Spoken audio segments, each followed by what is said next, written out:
Good evening, ladies and gentlemen. I know it's giving a little bit of feedback. Can everybody hear me okay? Okay, great. So just logistically right now, we have about 1,000 people here, and this room fits about 1,200 people. So we're going to ask if there's room next to you to let people in, but we also have alternative seating as well. So, but I don't want to delay the meeting. I want to get started. So if there is a seat next to you and somebody can squish in next to you, that would be appreciated. And then we'll open up the overflow as soon as we need to. Okay? So anybody that's standing over here, if you want to come in and take a seat, if you can't find seats there, we're going to open up the overflow. But there's 1,200 seats inside this auditorium.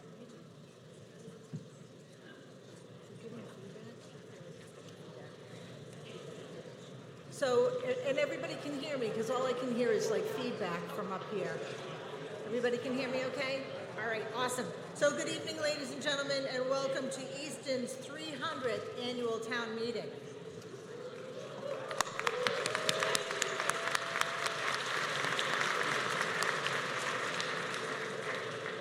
Your town moderator, Kate Welch. Seated up here on the stage with me is the town clerk, Danielle Sicard, and legal counsel, our town counsel, Jay Tallerman. As you're seated and waiting for the meeting to begin, which we're going to do promptly, there are people still coming in. Thankfully, they can hear me in the hallway, not just because I have a big voice, but there's microphones out there in the hallway. I'm going to take this opportunity to welcome everybody to town meeting and to go over some basic guidelines. And there are some special guidelines tonight as well. Oh, that's better. We realize there's going to be a lot of people in attendance. And we have overflow, as I just indicated. We have some overflow up here on the stage. And then we also have, if we need, we have overflow in the gymnasium. And we're hoping that we don't have to use it, but if we do, it's there. We have another 1,300 seats in the gymnasium if necessary. And we have microphones set up there. If necessary, we have microphones where they normally are as well. So voters, if they end up in the gymnasium, it'll be simulcast in the gymnasium, and you'll be able to see and hear and speak in there as well, okay? So seated on the floor in front of my table and our table up here is our members of the select board. The board members will be moving on articles and making recommendations on those articles. Seated on the floor to my left are members of the finance committee. They will also be making recommendations on the articles. Also in the audience, down in front, here and right in the middle, there are school committee members, department heads, and other committee members who are here to answer questions that anyone has and to help us make good decisions for our town. If you're a registered voter, please make sure that you have checked in at the entrance to the auditorium and that you've received your orange card. Everybody should have your voter registration card. These cards become extremely important as we use them to vote for articles and for or against the articles that are before you tonight. If you're not a registered voter, you're still welcome to stay here. And we have, however, you can't vote. We have some seating right up here in the front. If that seating gets to be full, we have seating along the side there as well. And if that seating gets to be full, we'll find you an alternate space. Before we begin, I'd like to go over some rules. Regarding the meeting itself, please remember that our meeting is governed by town meeting time, and we follow the rules of parliamentary procedure, as well as the bylaws of our town and our town charter. There's a glossary of terms provided in the back of the warrant if you need to or want to review those terms. This meeting is being recorded by ECAT, as they always are, for people to view at home. And so it can be viewed in the future. More importantly, our town clerk, Danielle Sicard, is making an official record of the meeting. She'll be recording names and addresses of speakers, any motions, and the votes on motions, and each article, and among other things. And now you can see we have all this extra seating up here if that becomes necessary. So please don't feel like you have to stand, okay? And it'd be really fun to sit up here on stage with us. Let's go down. There are some, see that? Come on up. The weather's just fine. It's nice and warm up here on stage. So as voting citizens, you do have the right to speak after an article has been presented in its entirety. I want to remind you, if you'd like to speak, I'll give you the opportunity to do so. However, there are first some simple rules to speaking in this forum. First, gather your thoughts prior to making your way to the microphone, and there are 2 microphones, because you'll be allowed to speak 1 time on any given article. This evening, because the first 3 articles in the warrant, Article 1, Article 2A, and Article 2B, are very intertwined, the presentation on the articles will be a combined presentation. So when I open up the floor for voters to speak, that means you can only speak 1 time on the subject matter surrounding all 3 articles, Article 1, Article 2A, and Article 2B. When you approach the microphone, please speak clearly and state your name and address so, again, the town clerk, Danielle Sicard, can make an accurate record. Once you're recognized, you'll be able to speak only once, like I said, on any given article. Please keep your comments or concerns to the articles or article that we're covering. I'm not going to allow comments or concerns outside of the scope of any given article or articles. There's no set time limits on speaking. However, if the discussion or comments are non-productive, repetitive, not on topic, or out of line, I'll exercise my right as the moderator to stop the speaker from continuing. Remember, you must be recognized before you speak, and you must say your name and address each and every time you approach the microphone. All speakers will be treated with courtesy by the moderator and everyone else in the room. No speaker will be allowed to use this meeting for personal attacks on any individual. All remarks will be directed toward the moderator, and cross-examination shall not be allowed. Welcome. Hey, anytime. Voting is done by a show of hands with those orange cards that we talked about already in your hand. I'll ask you to raise your right hand with your orange card in it if you're for a certain article passing, and then I'll ask you to raise your right hand with your orange card in it if you're against a certain article passing. When a vote is close, I may ask for a standing counted vote where you'll be asked to stand and hold up your card while we have people come around and count. I'll recognize motions to move the question, but if, in my opinion, there are still people waiting to speak who may add to the discussion, I'll exercise my authority not to accept a motion at that time to move the question. The clerk has now confirmed that the return of the warrant is in order, and of course, clearly, we have a quorum. Today is Monday, God. Thank God it's not November. Today is Monday, May the 19th, 2025, and it's now 7:14 p.m. The annual town meeting for Easton is now called to order. Before we get the meeting moving, what I would like to do, what we used to do pre-COVID and we haven't done in a long time, we have to do the Pledge of Allegiance, but tonight it's going to be led by our scouts in Easton. So I'm going to ask the scouts to now come to the stage after these couple of people cross. Come on in. The water's fine. We're not scouts. You can be. Okay.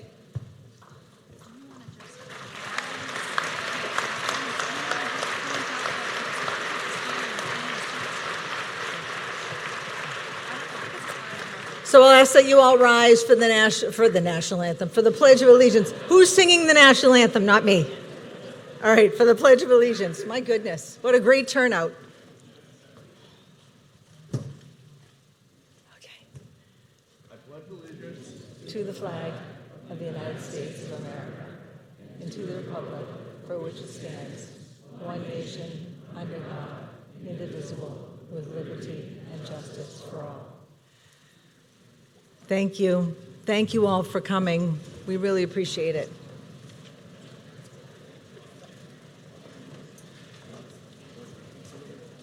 Go either way.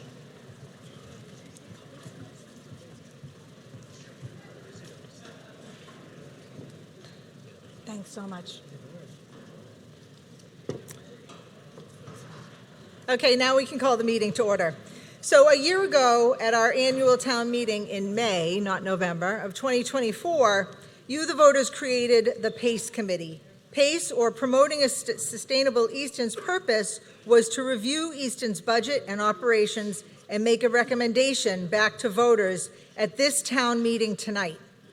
PACE is a committee made up of volunteers, people from our community who have spent countless hours over the past year working to come up with a recommendation back to us. Tonight, before we do anything else, we're going to give them time to present their findings. Whether or not you agree with their recommendation, at the end of the day, these citizens have worked hard for our town and they deserve recognition. So if all the PACE members could please stand.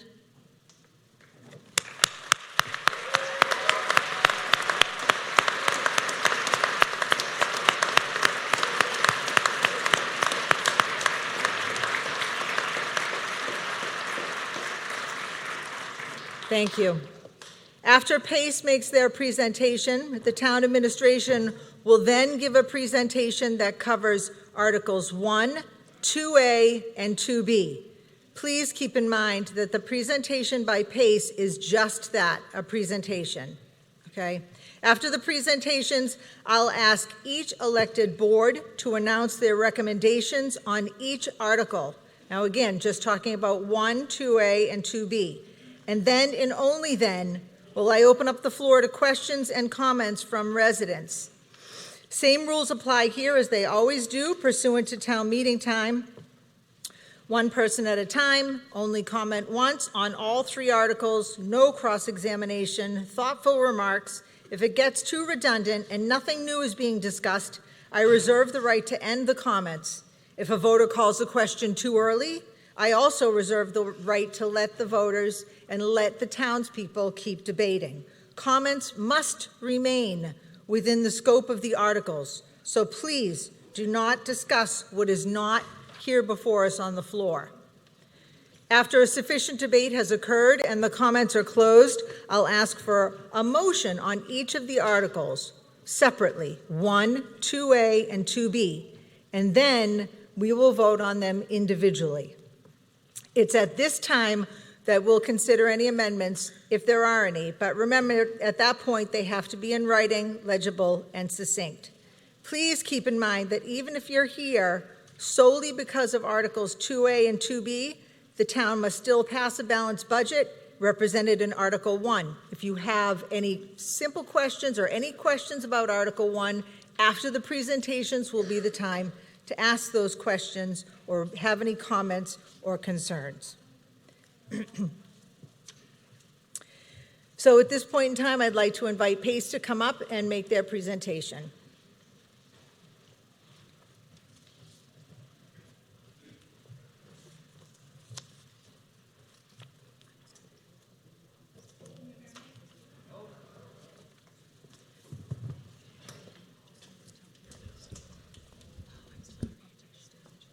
I can do that. Hang on, I'm sorry, before you do that, if you're standing in the hallway, it would really be helpful if you come up and sit on the stage. It's really not that bad, right, guys?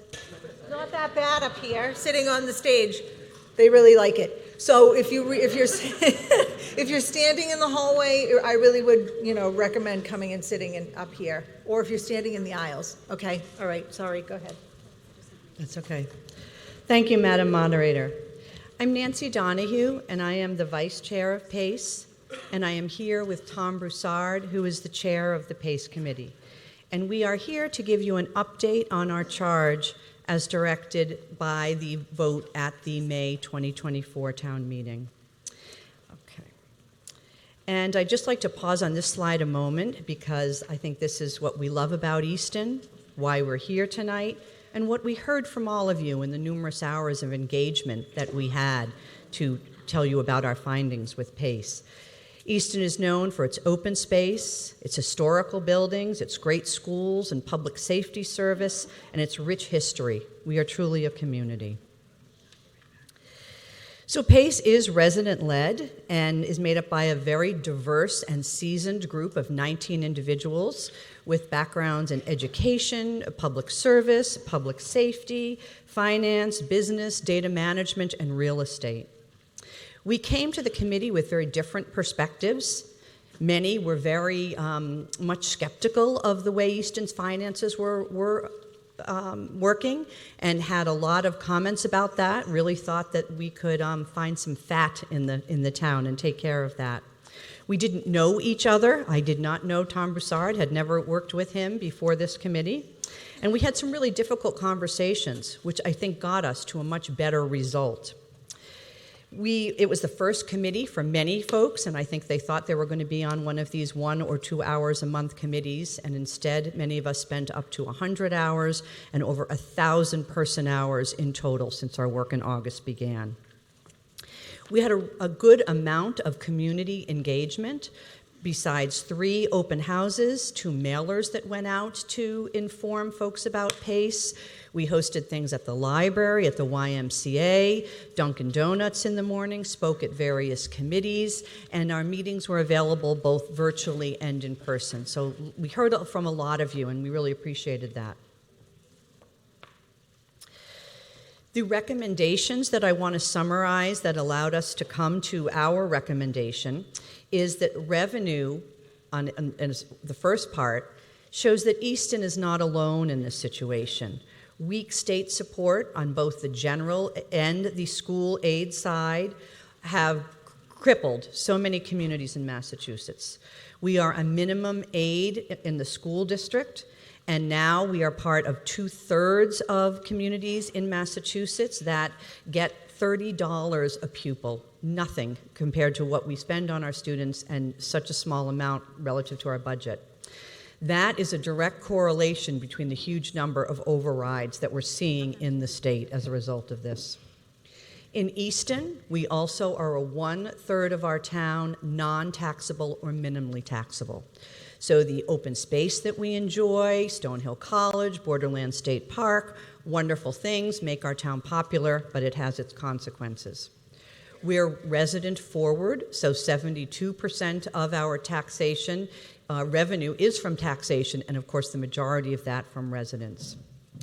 On the expense side, we've been driven by incredible cost inflation, particularly on the health insurance side, which has gone up over 20% in the last 2 years. And of course, when you compare that to the 2.5% limited to raise revenue through taxation, you can see that we have a huge math problem right now.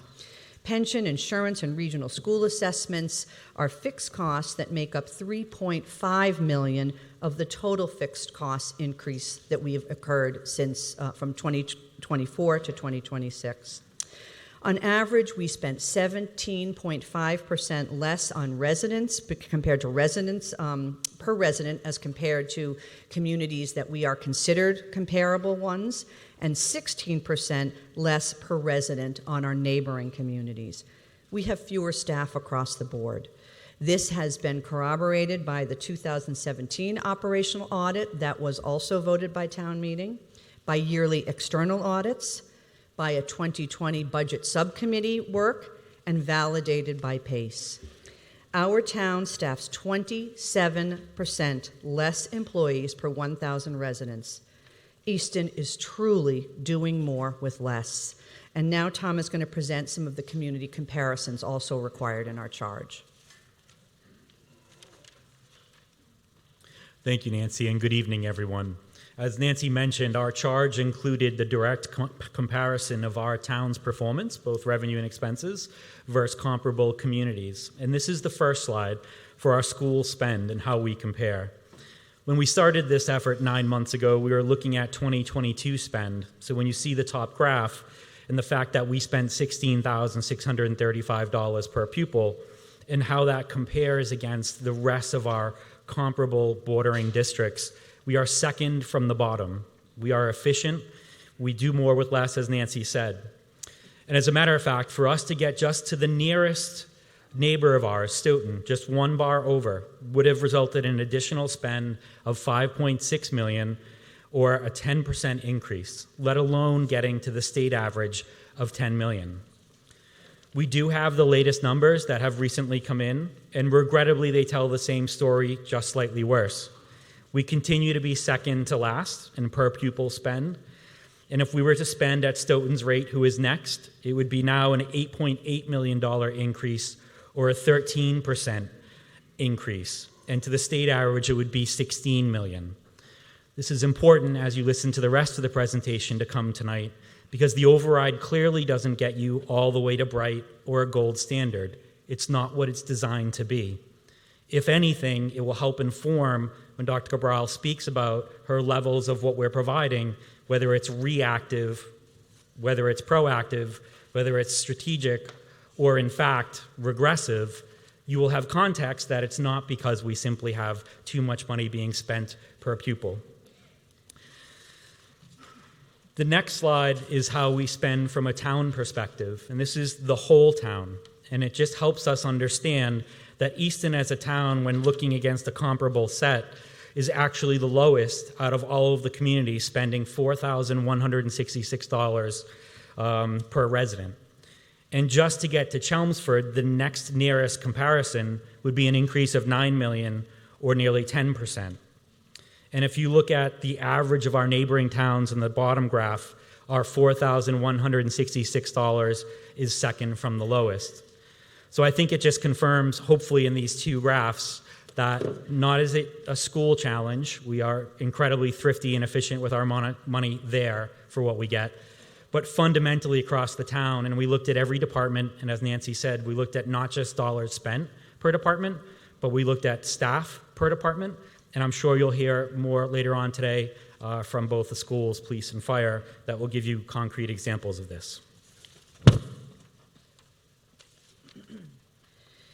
Many towns that have sought an override have included a community compact, and the purpose of that is to assure residents how that override money will be spent and also to mandate continued fiscal responsibility.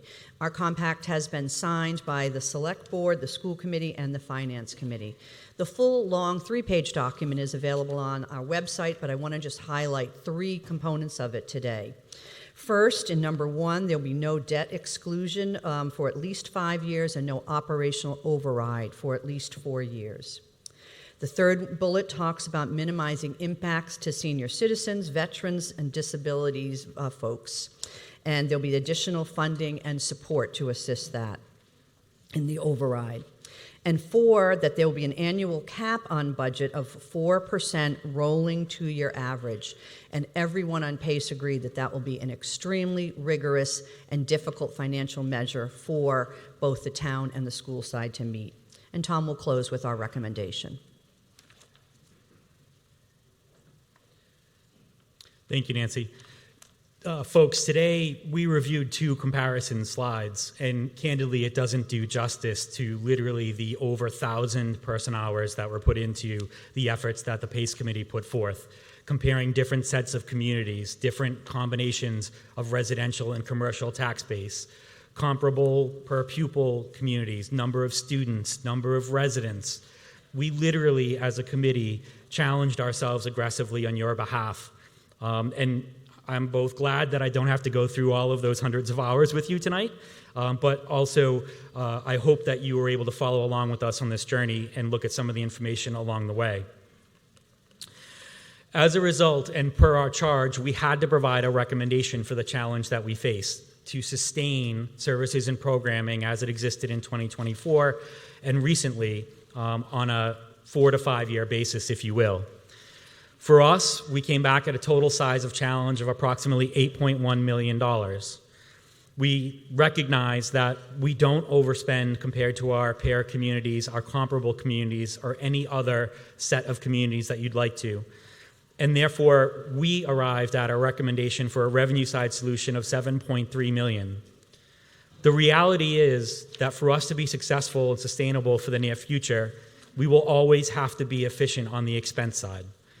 Therefore, the expense side solution was just under $1 million, or $0.8 million, and we will require our town leadership, our school leadership, to be frugal, to be thoughtful, to be as efficient as they have been, in the years to come, even with this override, given the challenges that communities like ours face in Massachusetts. Lastly, and I think I'm just over, so I'll be brief in my thank you, but I do want to thank the PACE Committee for all the time, and certainly their family members for all the time that their PACE members were out of the home. And I want to make sure we thank the people that along the way, like ECAT, the YMCA doing childcare tonight, town, school staff who helped us so much gather information for the collective whole of the community. So thank you all very much as well for coming along the journey with us.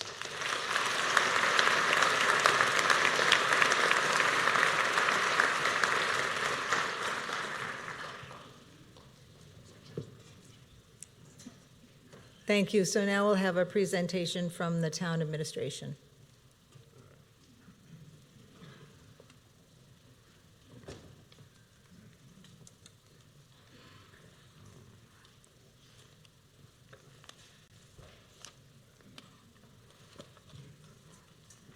Thank you, Madam Moderator. Thank you to our neighbors on promoting a sustainable Easton, and thank you to all of you here tonight and behind me for coming together for an important discussion this evening.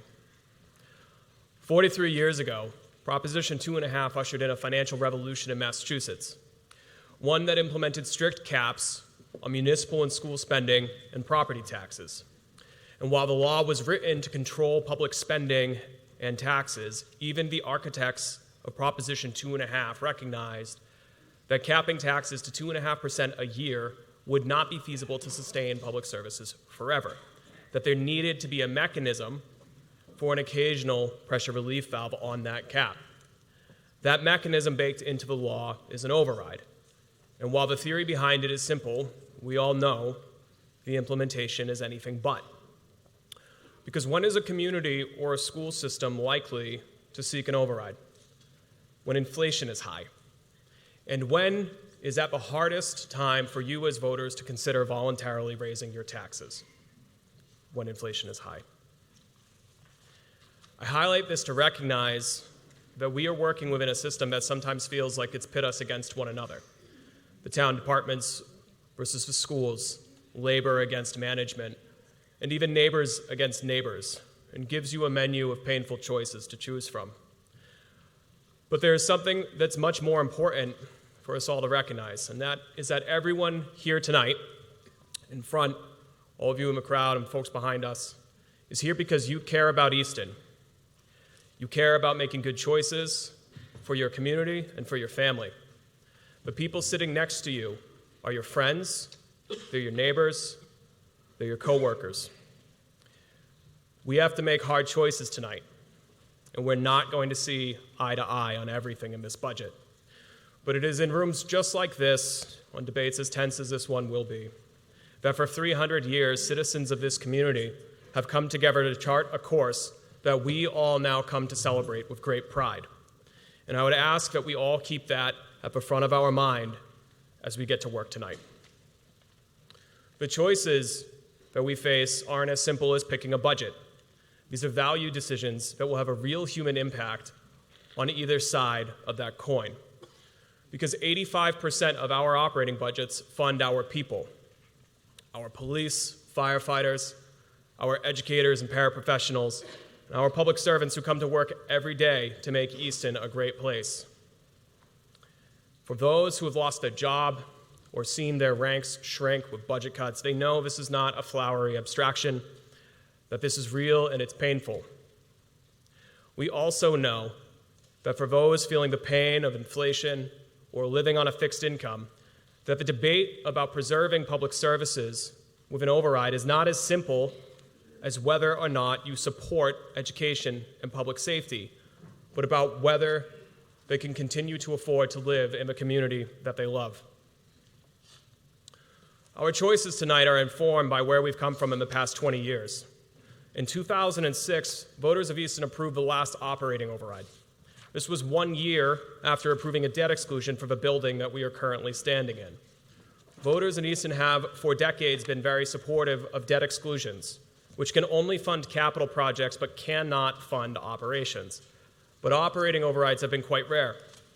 Unfortunately, 2 years after that last operating override, the town's revenue took a big hit when the second largest source of our income behind property taxes, which is state aid, was cut in the 2008 recession. It took 8 years for that state revenue to Easton to recover back to 2008 levels. This has forced a frustrating reality for our residents, where you see your tax bill grow reliably every year, and if you come to town meeting, hear me get up in front of you and tell you we have revenue challenges. And the reason for that is that those increased local revenues from your property taxes have simply filled a growing void from those cuts to state aid, which once used to fund 25 cents of every budget dollar in Easton and now funds only 13 cents. The town sought an operating override in 2016 to address the revenue gap born out of those cuts to state aid. Voters did not approve it. Austere operating budgets have followed in the decade following. In the years following the failed override, the town continued to advance Easton's facilities replacement and repair program, itself funded and voted on by voters in 2013. That led to the debt exclusions for Blanche Ames Elementary School and the police, fire, and public works facilities. Each of these projects were approved by voters 3 separate times over the course of 6 years following hundreds of public meetings. Blanche Ames is complete. It was complete $13 million under budget, delivering a project at a substantially lower tax impact than voters had approved in 2019. During the 2 years that the police, fire, and public works replacement project were voted on in 2021 and 2023, Easton's operating budget was stable with growing reserve fund balances. Those budgets had deficits below the 5 and 10-year averages and some of the lowest use of reserves to balance those budgets in the past 15 years. There was no indication at that time that the need for an operating override was imminent. It was only in the current fiscal year, at the town meeting that was referenced earlier 1 year ago, that health insurance and other fixed costs began growing by 10% a year and broke that stability. Unprecedented increases to health insurance, transportation, and other fixed costs against that backdrop of 2 decades of minimum state funding make a perfect storm for us in fiscal year 2026.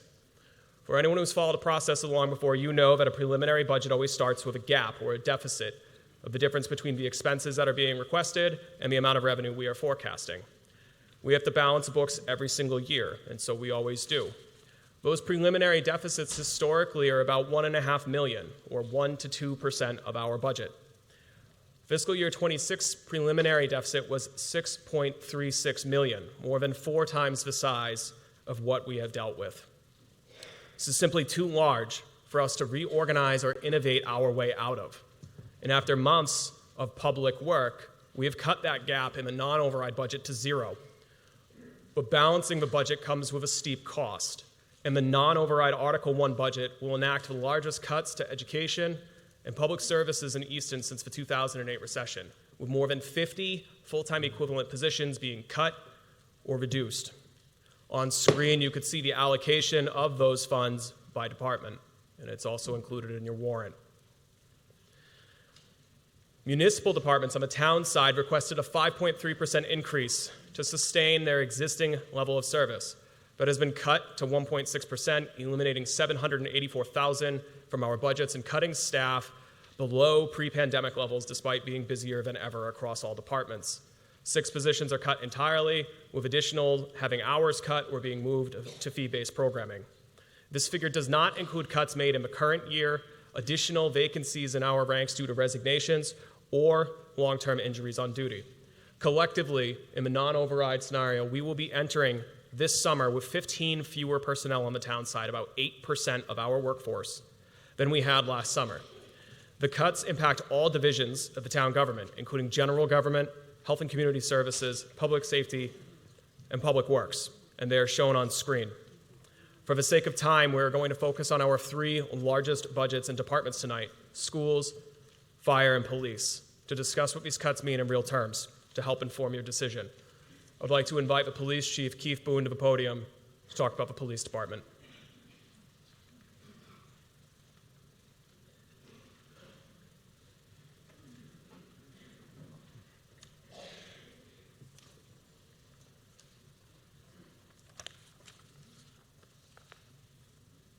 Thank you, Town Administrator Reed. Good evening, everyone. Keith Boone, the police chief. For those that don't know me, I'd like to introduce myself for a moment.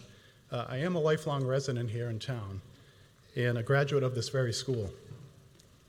I joined the police department in 2002, so I'll be entering my 24th year as a police officer, and I'm just approaching 3 years as your police chief. So what I'd like to do is provide some statistics looking back from 2014 through today.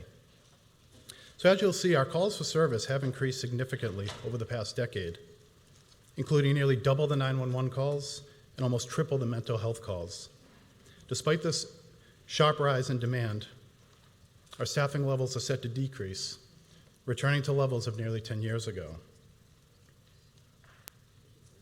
And when I talk about overall staffing, I think it's important to understand that we have 37 police officers working for the town, which is well below the average of our comparable communities of 46.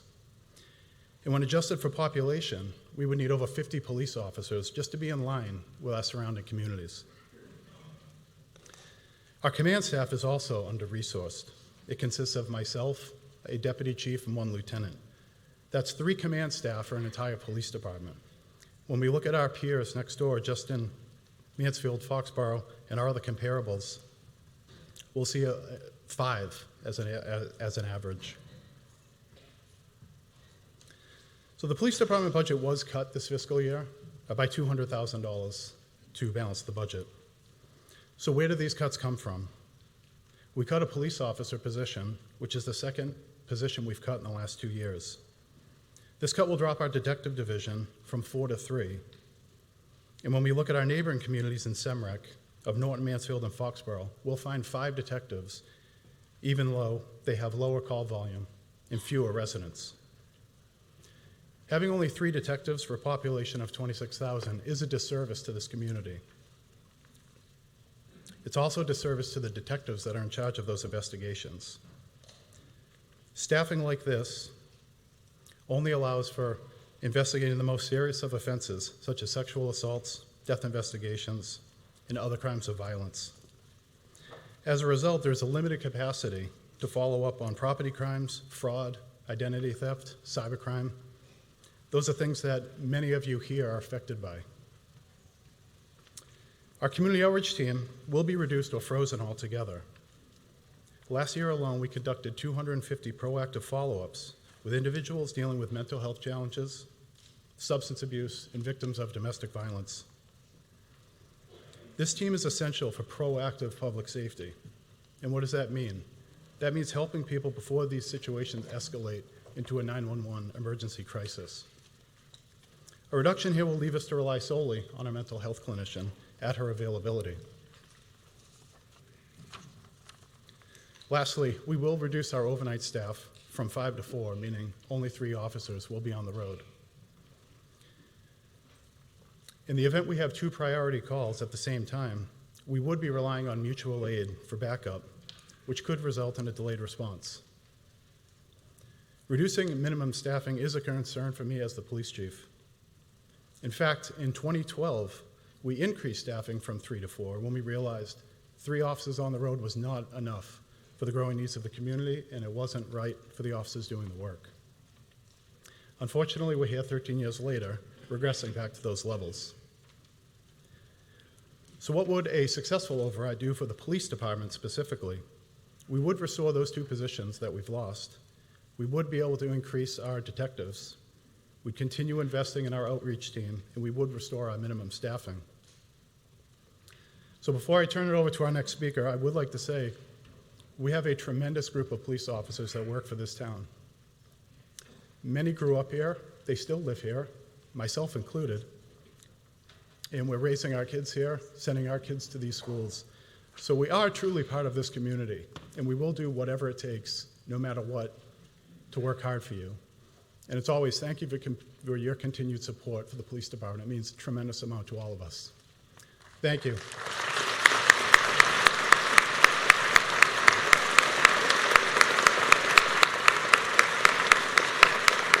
I would like to call up Chief Alexander of the Fire Department now. Thank you.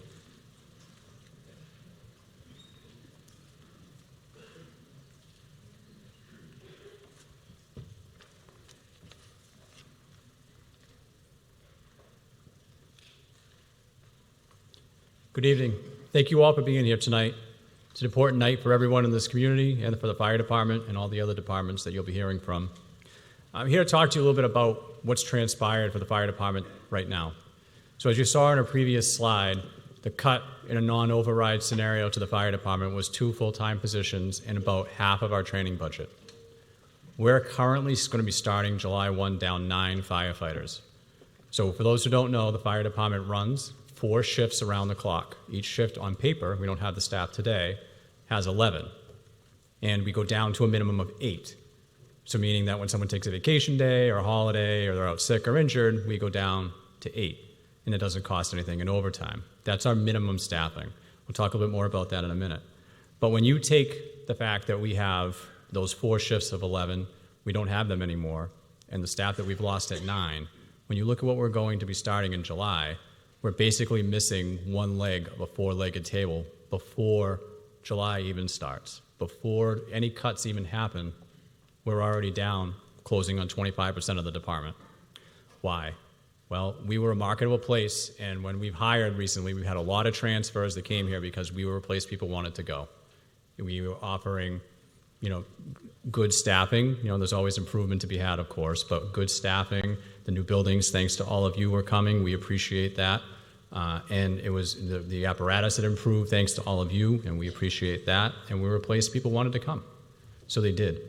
And then within 18 months, 12 months, 18 months, they realized their jobs are on the line. We lay off in a reverse layoff scenario, reverse seniority scenario, meaning the junior person gets laid off first. So when one person leaves because they're worried about their job and supporting their family, the next person is now junior, and it starts to snowball. And that's a real problem. So when you combine the fear amongst our junior members of having a job and supporting their family with some retirements that are happening and some injuries that are going to result in retirements, we're starting down almost an entire shift not here. That means in order to function, we're going to have to restructure, do some things to keep you safe, protect all areas of town, and we're going to have to do those. We're doing them now before any cuts because we have to. Well, what does that mean? Where are we at before we talk about what an override or a non-override does? When we talk about minimum staffing, our minimum staffing is 8, and that allows us to get our second ambulance out the door. But what I'd like to point out to you is that our minimum staffing changed in 2012 from 7 to 8, with the idea that we could staff a second ambulance and that the station at Bay Road would be available, they wouldn't be out on the ambulance every minute of the day, and they'd be available if a fire call came in or a second call came in, and they would be available, right? You get the efficiency there. So that was an investment you all made back then. But since 2012, when we upgraded to 8, the ambulance is 108% busier than it was then, which means it's just not in the station that much. It's always transporting somebody to the hospital. It's not there, and large swaths of the town are unprotected during that period of time. That's today. That's no cuts. That's no nothing.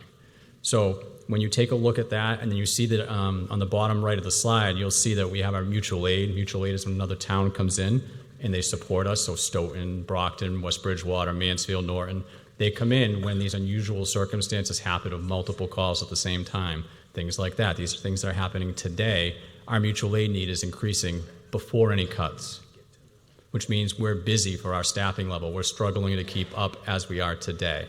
So when we face those challenges, you face the reduced staffing, and then we take a bigger look at the bigger picture. The firefighters pay attention. I'm sure a lot of them are watching this tonight. Without an override scenario, there's $3.2 million of reserve funds in the budget, and they know that. So without an override, that's got to come out somewhere, which means a cut. After all this conversation tonight about FY26, there's more coming in FY27 without an override, and the firefighters know it. So as your fire chief, how do I stem the tide? How do we keep these firefighters here? How do we convince people, even if we all raised our hand tonight to say, regardless of the override, you need to hire a couple firefighters, how do I convince them to come here not knowing that their job's going to be secure? That's the situation we're facing today before any of you even make a decision.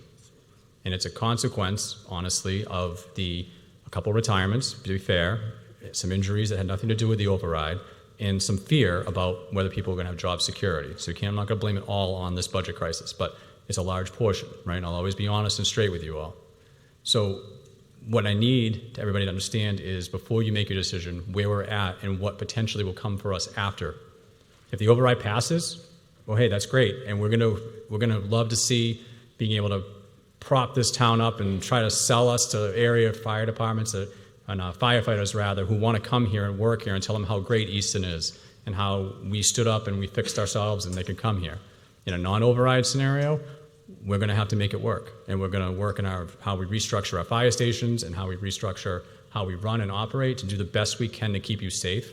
But I just want you all to realize that it's going to be hard, and it's going to put us at a higher risk because we're going to do a lot more with less, and a lot of the help is going to have to come from other towns, and that's not a scenario that works. Our second ambulance won't be able to be up all the time. That's not a scenario that works, and we can't build it around that. So it's important you all were informed tonight. I appreciate you listening. I appreciate you all being here and listening to what I had to say about the fire department.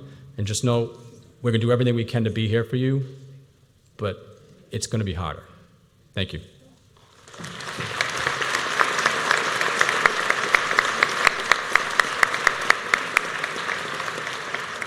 So I'd like to introduce Superintendent Dr. Cabral. Thank you. Good evening. On the wall behind me, you get a little snapshot of our district. You can see that on any given day, we have over 4,000 people on this amazing campus, and it's like a small town within a town. I was going to talk about all the recognitions, awards, championships, and more, both state, national, and so on, but it would be too much for the evening. However, academically, you can see that Oliver Ames High School, which is the only high schools are ranked traditionally, is in the top 18% in Massachusetts, which is, of course, #1 in the country. #1 in Bristol County. In 2024, we're up from the top 20% in Massachusetts and the top 12% in the United States. That is up we're ranked 35 right now, and that has steadily increased. I just gave you the couple of years before that. We were actually just getting into the top 100 about a decade ago. And so you can see the tremendous gains we've had in the last decade. We also are, there's an interesting metric that Boston Magazine uses. We're #4 in the entire state of Massachusetts for what they call the bang for your housing buck. And so when we say we run lean, that is certainly substantiated by some outside metrics as well. Despite these very strong outcomes, we run lower in per pupil expenditure than all of our neighboring districts for whom we compete for our educators, who we can owe all of this achievement to. The chart on the right is the updated version that Tom spoke about. He had the 2022 numbers. DESE just released the 2023 numbers. You can see Easton still is second from the bottom, considerably less than all of the districts around us. What I wanted to point out is that in Tom's chart from the year before, the state was 4th from the top. The state has actually increased, which gives you an idea of the growth around the state in per pupil expenditures, and they're moving further and further away from us. We never judge our achievement in anything based on the state. We always consider that we surpass that. We never create goals based on metrics with the state, and financially, we run considerably less. In fact, if we were at the state average, we would have, just the school department would have $16 million more per year, which means what? It means we're achieving more with $16 million less per year. That is not sustainable. It is simply not sustainable. That is due to the absolute dedication, knowledge, experience of the dedicated people who work here. And as we add to their plate, as we add to the requirements of them, like class sizes, this becomes untenable. Having small class sizes, having a breadth of programs for students, that's very attractive. And we're able to hire the best of the best. And you see the results from that. But I can assure you that that cannot last. It's also due, of course, to our wonderful community support, our partners, and the support of parents and families. Without the debt exclusion override for Blanche Ames, this would have happened a couple of years ago. We would be in much worse financial straits than we are now because those buildings were costing us so much to run. It was sucking the money away from our educational experience. We will go very far backward if we do not find a solution, and find a solution soon. This chart shows the staffing reductions for next year. You may notice at the very bottom it says 47.1 FTE reductions. That's a little different than what you may have seen so far, which was around 44.8. That's because we have added in the partial non-contract positions like lunch playground aides, for example, but I assure you that it is accurate. You can see the chart on the right are our class sizes. They are increasing. They are, I don't know how far back you can see them, but in the green column, those are our current class sizes at Oliver Ames. You can see that they range between 15 and 21. That seems very reasonable. That is what allows us to have the attention to students. That is what allows for quick feedback, for differentiation, for identifying needs of students quickly and professionally. Next year, that's going to be around 25. Some classes will have 28. The pink column is, without an override, what the classes will be next year. They will be 28 plus, and we will need to reduce programs. You can see here is foreign language, but it certainly may be much more than that. The priority restorations in order, teachers. Our class sizes, as I've just said, are very, very important. We will restore from elementary up as far as we can go. That just depends on how much it costs each person to come back. We don't know what that salary is, so we don't know exactly the number of people. Support staff, student programs. So the things that affect our students, of course, are our very first priorities. We already are seeing some emerging needs. Our kindergarten numbers are going up, our multilingual learners are going up, and so we are going to need to meet those needs. You can see at the bottom, we are postured to receive just over $2 million with an override. We had to reduce $3 million. So while we will not be able to restore every position, we do hope to fund 12 to 15 positions, which will, as I stated, start with reducing those class sizes first and foremost. I want to thank you very much, deeply and sincerely, for your support of our children, and also for our amazing educators. We are all truly blessed and honored to serve your children.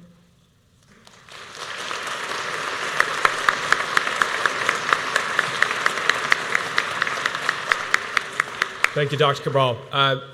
I'm not the moderator, but I want to ask people to raise their hands. If you have an empty seat next to you, could you raise your hand, please, so that the folks who are standing, if they would like, can come take a seat, because from my view, you can see there's a decent amount of seats available. So if anyone wants to come take one, you want to offer one, if there's a seat open next to you, please raise your hand for your neighbors.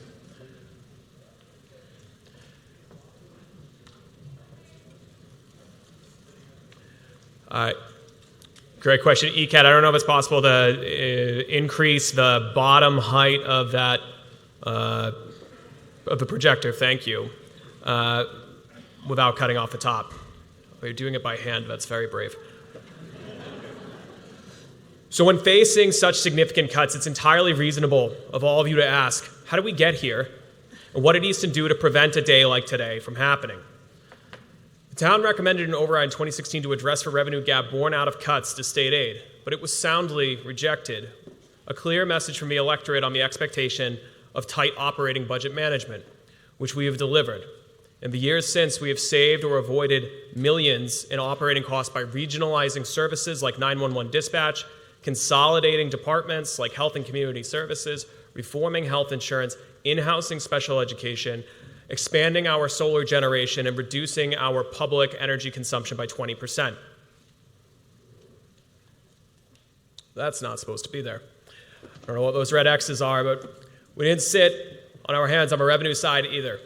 We built 3 sewer districts and brought more than 60 million state and federal infrastructure dollars to Easton, which have contributed to the best years ever of new growth, increasing our tax revenue without an operating override. All the way through fiscal 24, years into the pandemic, we were also shrinking the amount of each year's budget funded by reserves.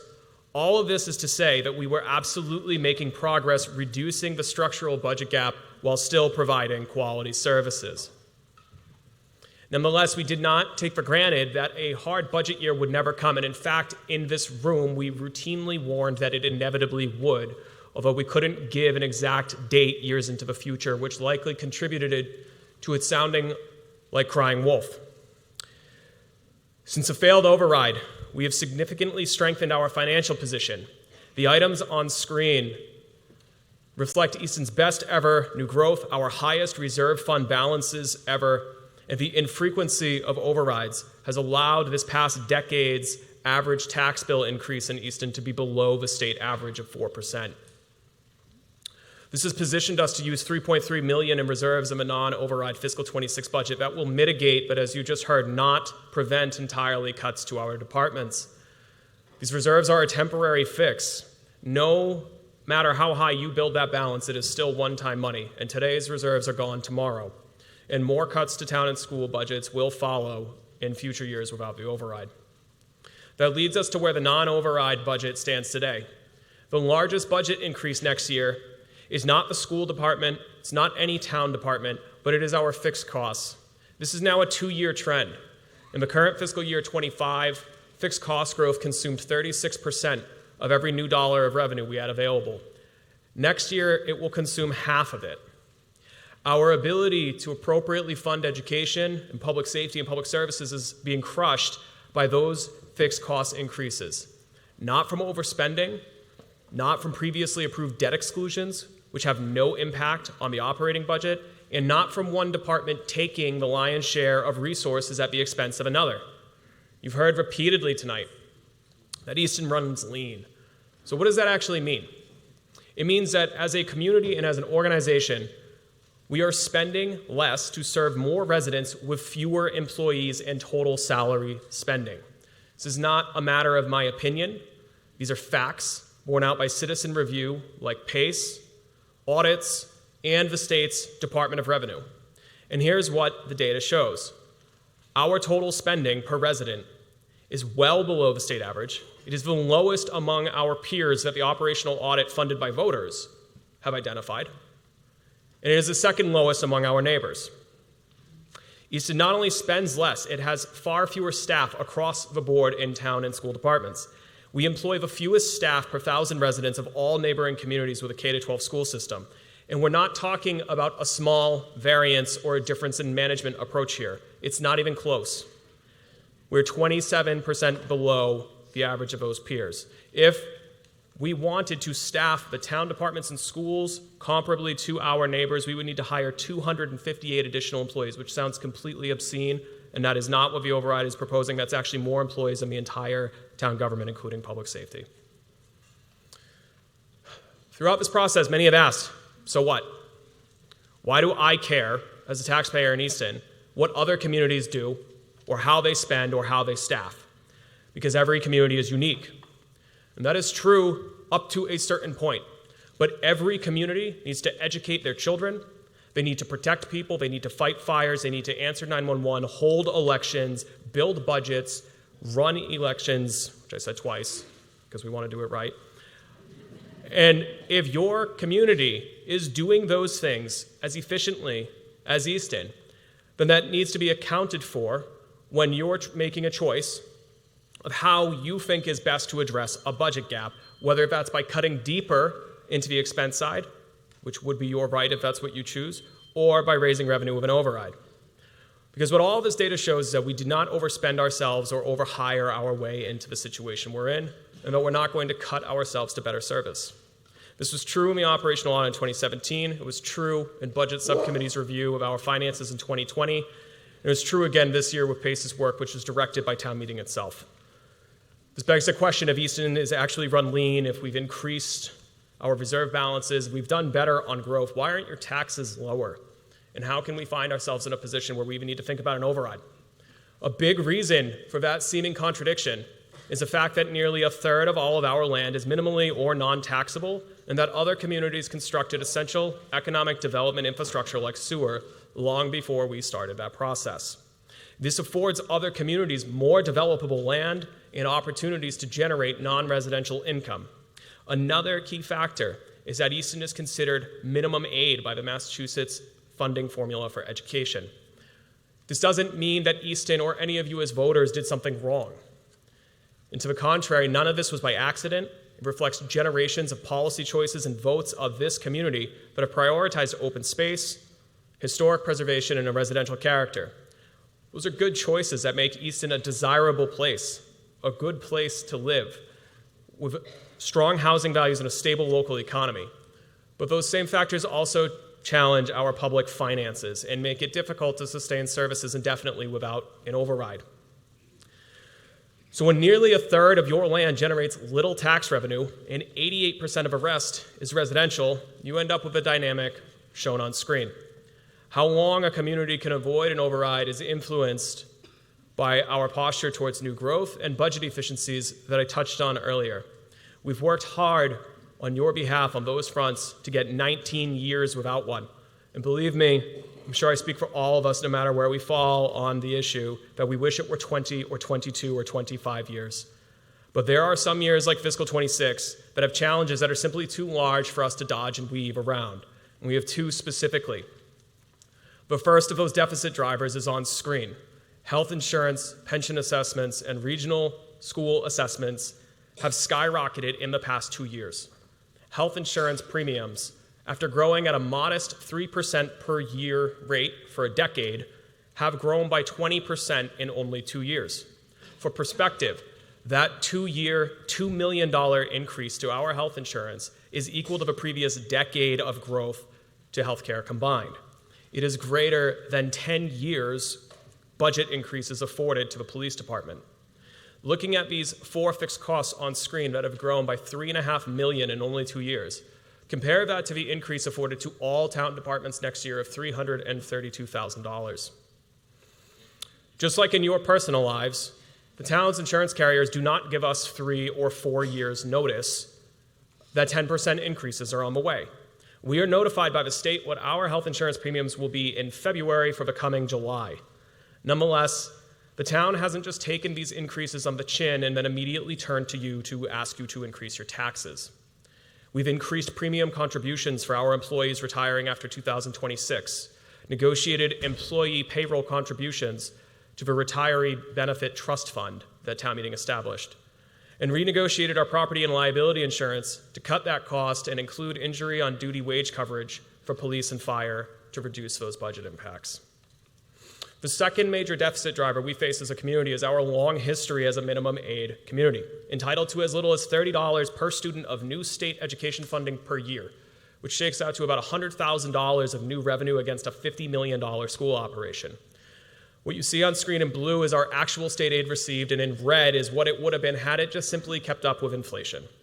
Had our state aid that we received back in 2008 just kept pace with inflation, we would be receiving nearly $4 million more every year.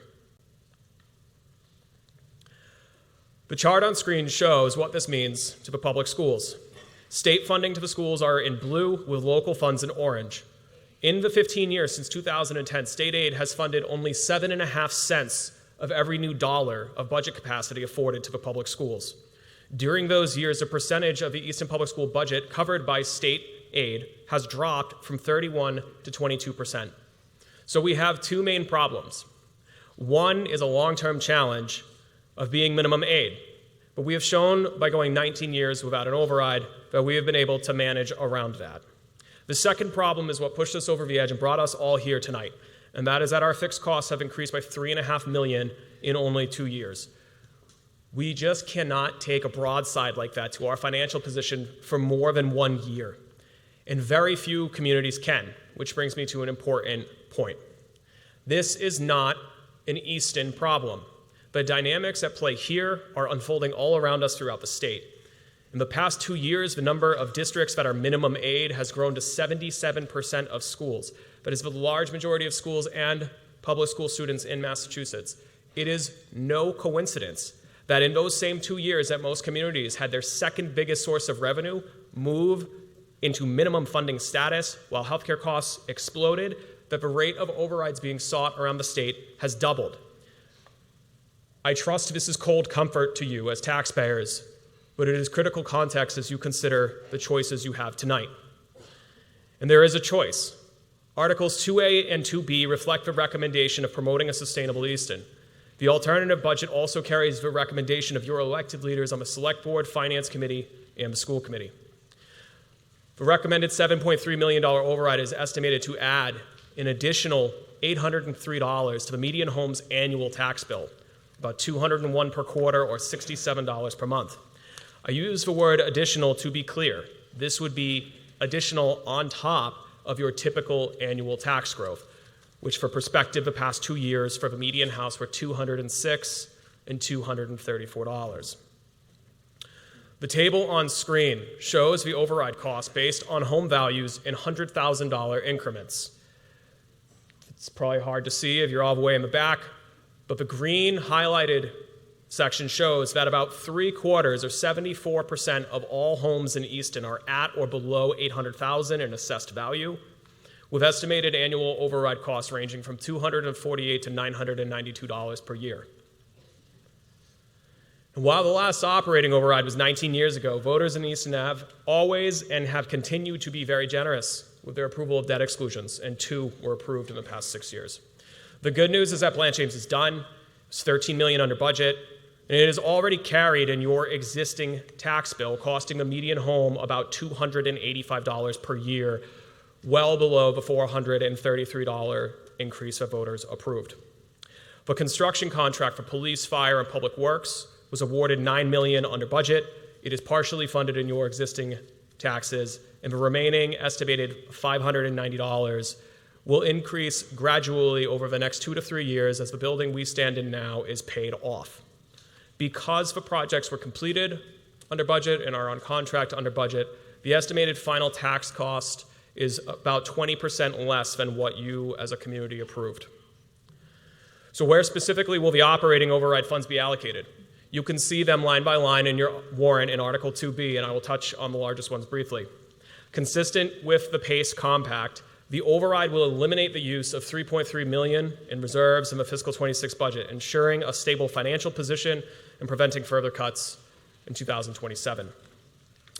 As presented by the superintendent, a major component of the override would be a restoration of $2,060,000 to the Easton Public Schools. Town departments would restore 89% of cuts equal to $727,000. This would restore all positions to public safety. It would improve funding to public works and health and community services, and it would restore 1 cut to general government. General government will still keep nearly $90,000 in budget reductions, even in the override scenario, in order to prioritize public safety, works, and health and community services. There's no denying that an override poses a major impact to the finances of those living on a fixed income. That is why, consistent with the PACE Compact, we have programmed a 30% increase to the requested overlay and abatement budget, which is where tax abatements and tax breaks for seniors, veterans, and individuals with disabilities are funded from. This funding can potentially double the tax breaks on most existing exemptions and will index veterans' exemptions to increase with inflation over time so they don't lose ground. It will also increase the funding that is available for Easton's unique local circuit breaker program that you all approved in 2023. Coupled with other programs we've expanded in recent years, like the Tax Aid Committee and the SERVS Fund for our veterans, this override funding would bring Easton's expected financial assistance for seniors, veterans, and individuals with disabilities next year to between $900,000 and $1 million. The override budget restores insurance cuts based on anticipated position restorations and adds a small recurring budget for routine capital needs, things like police vehicles, school technology. Finally, we have programmed $800,000 to create a new specific override reserve stabilization fund for the purposes of offsetting future wages and insurances as shown in Article 2A of your warrant. These dollars would come out of the $7.3 million override. They would not add to it. and would go into that fund, which could then only be appropriated out by voters of town meeting for those specific purposes. While town and school departments could easily articulate $800,000 in additional operating needs, allocating a portion of the override funding into this savings account and not allocating it all out to recurring expenses will enhance Easton's ability to stretch the benefit of the override as long as we can. That last point about stretching the benefit of the override takes us to the end of our presentation and back to our history. As I noted at the outset tonight, this funding system can make it feel like we're being pit against one another. High inflation pressures communities to seek overrides at pretty much the worst time that we could ask you. Easton has always been a lean operation, and only 2 overrides have ever passed here, one in 1990 and one in 2006. Most of the seniors graduating from all of their Ames this year weren't even born when the last override was approved. And that's okay, because the desire to avoid overrides is 100% reasonable, and it's something that this record demonstrates Easton takes seriously. Because since 2006, Easton has completed the longest run without an operating override ever.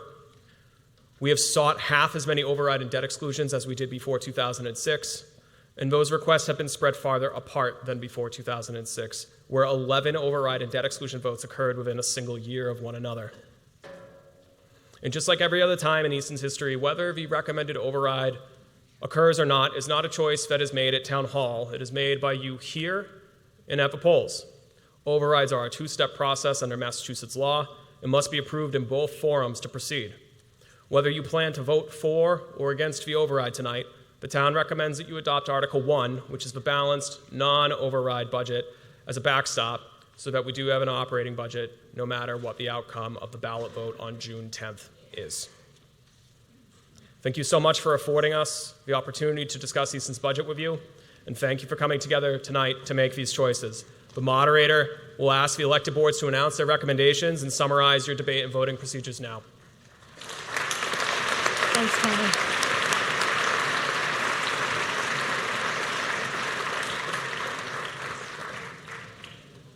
Thank you all for all of those presentations, very thoughtful. So at this point, we're going to ask for recommendations, again, just focusing on Articles 1, 2A, and 2B. So starting with Article 1. Yes. Article 1, Select Board recommends. Finance Committee. Finance Committee recommends. Then School Committee.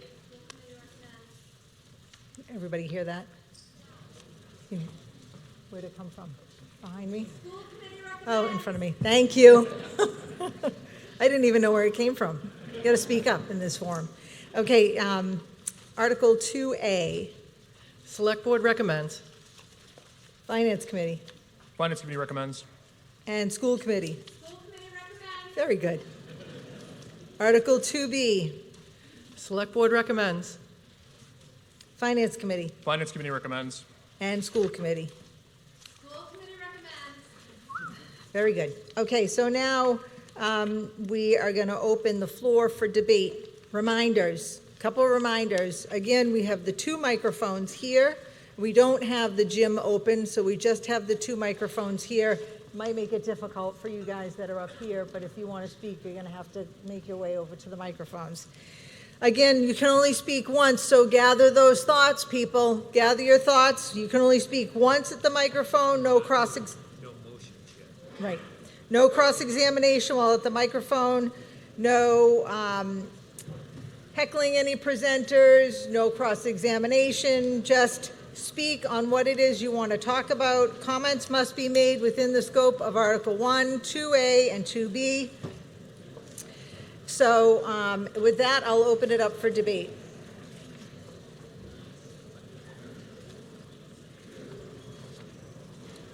Okay, and remember, everybody, I'm just going to remind you again, when you get to the microphone, we'll go back and forth, back and forth. I need your name and your address so that Danielle can record it up here, okay? And everybody, if I could just have everyone's attention, just listen. Okay.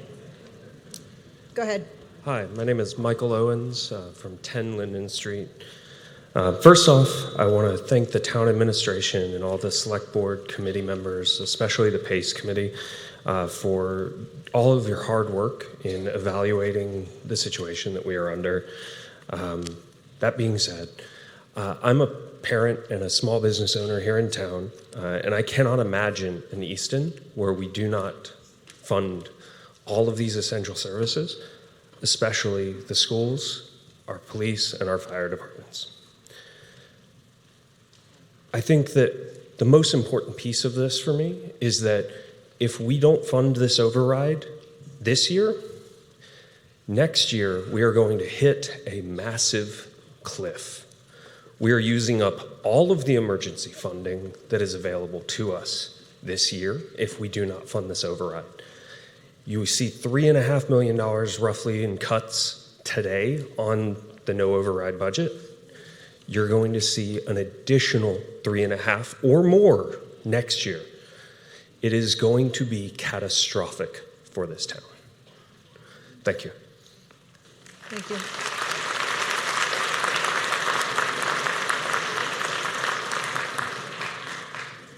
Anna Lindsay, 9 Prudence Crandall Lane.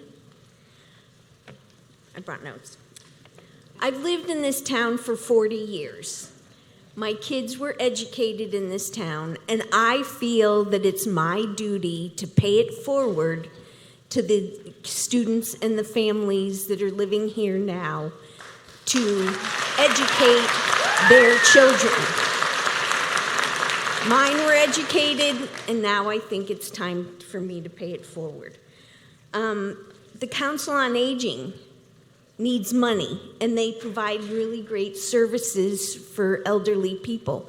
And I think we need to consider that too, because the people who lived here and raised their kids earlier, they're seniors now, and they need the money, and they paid for your kids to go to school and everything else. So I think we should put it out for them as well.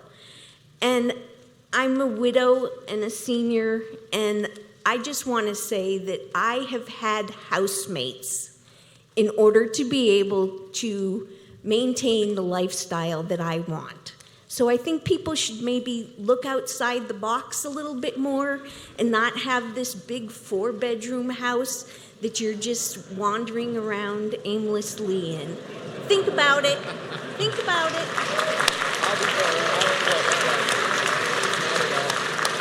And my biggest issue is that when I call town departments, I want to talk to a person.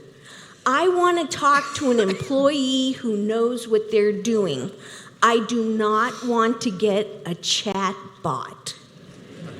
And that is what I'm concerned about.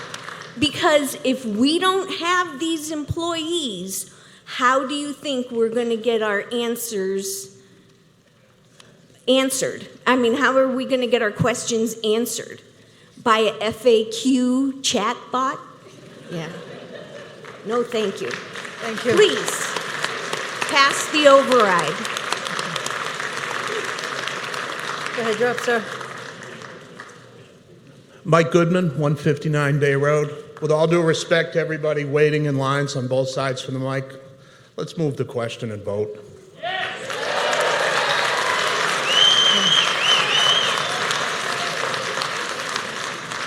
Way too early for that. Next. George Wheeler, 10 Lobster Street. I'm sorry, can you say your name again, sir? George Wheeler. Okay. And I noticed the woman that was before me didn't show her registration, voter registration card. So let's watch that, okay? Thank you.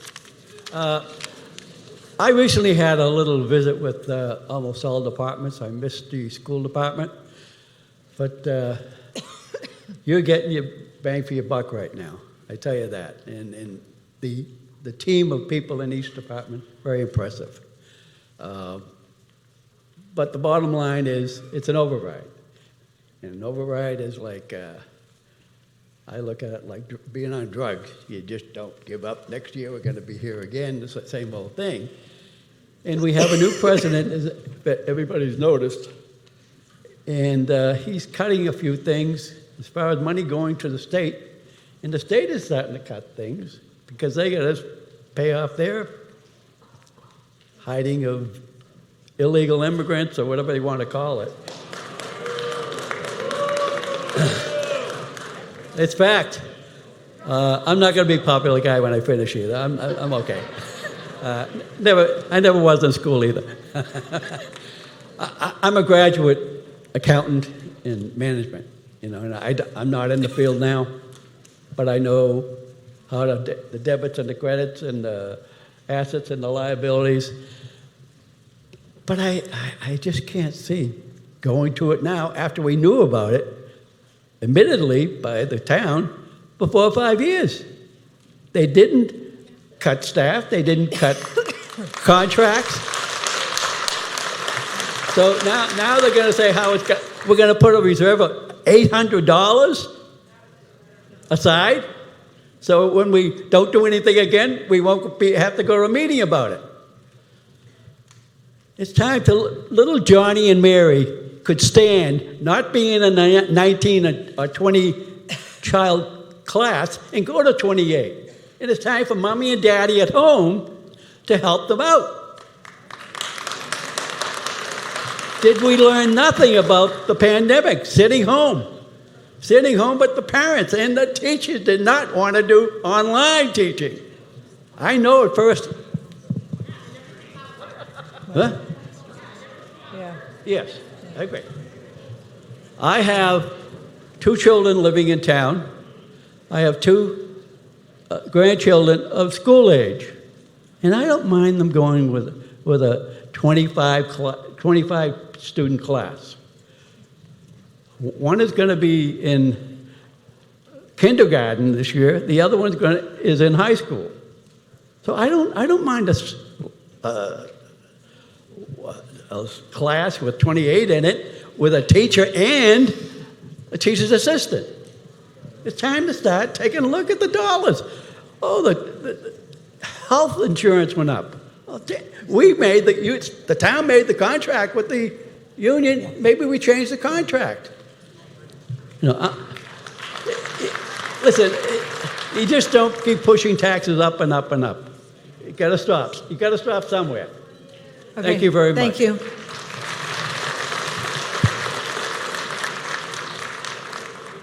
I'm Jenny Dunkley, 9 Meeting House Lane.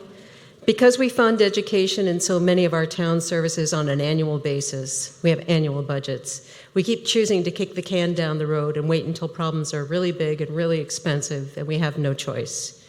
I could tell you how there was no place for my son in Easton schools, and how a different approach to my son's education could have saved Easton hundreds of thousands of dollars.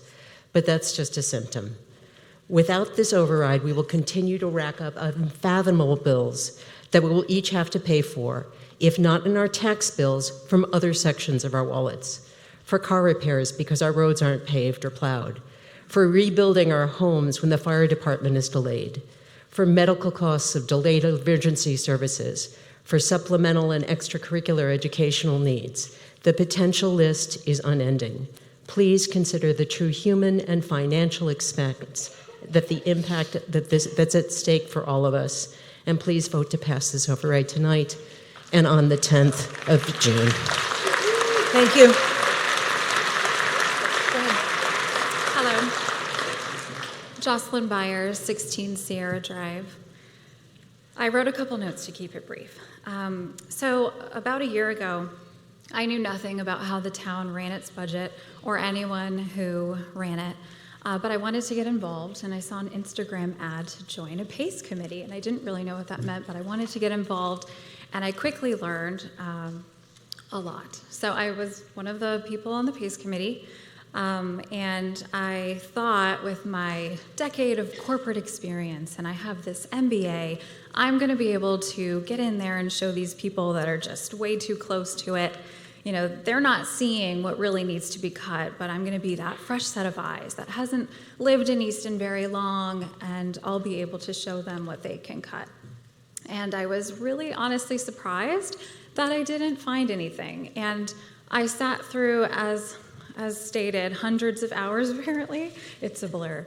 Hundreds of hours, but also I did a lot of research on my own, and I just genuinely wanted to share my experience of having educated myself on the current data and not being able to see an obvious place to cut. So that's what I believe strongly. People should be educating themselves. So whether your vote is a yes or no, I just hope it's an educated one. And my final point is just about the vote tonight, because I was new to all of this and learning about the process too, about there's the vote tonight and then there's the vote on the 10th. And it seems like, to me, I just feel like if you're unsure or if you heard something here and you want to learn more about it, a yes vote gives you a little more time to ask your questions and learn. And, this decision on the override, I don't think it should be made by just the people in this room. I think it should be made by all 18,000 voters in Easton, because this is an Easton decision. Thank you.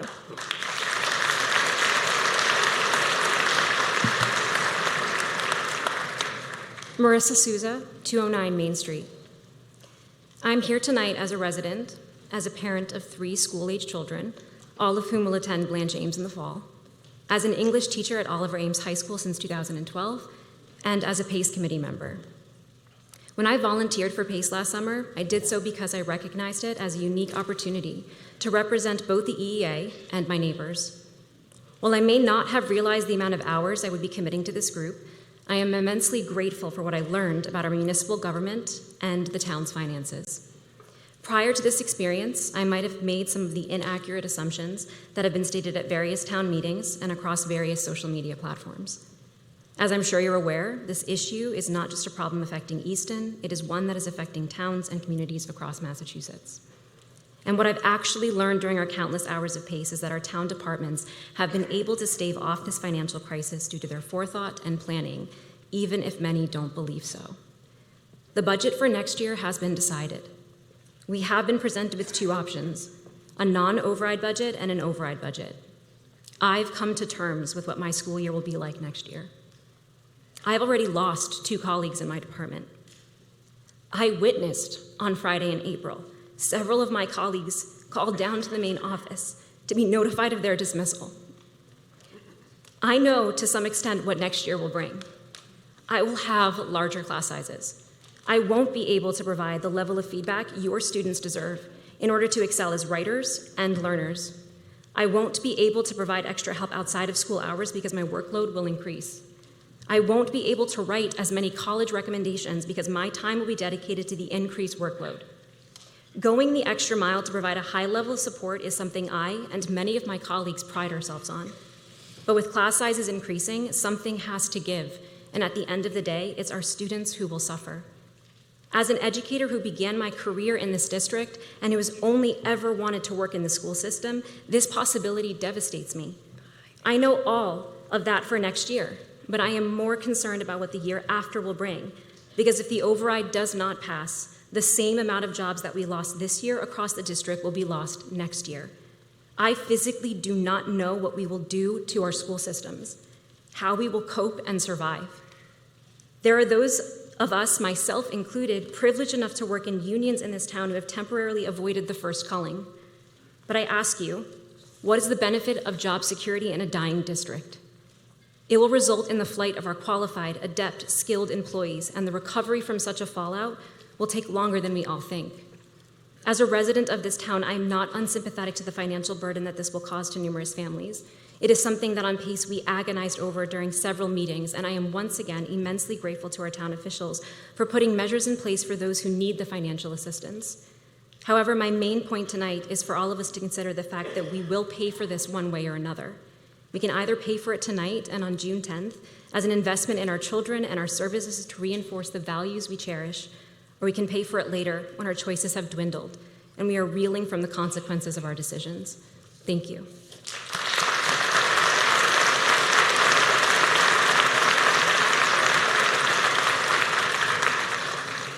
Hi, my name's Anthony Morse, 32 Kristen's Way, and I stand in here today in support of the override. I have 2 children at Blanche Ames who have benefited greatly from both the pre-K pre-K and elementary school program.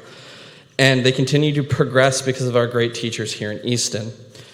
And I am voting yes because cuts of this size will be devastating to this school district. And any of us who have done education policy know there's certain numbers you start to hit and our results will start to go down.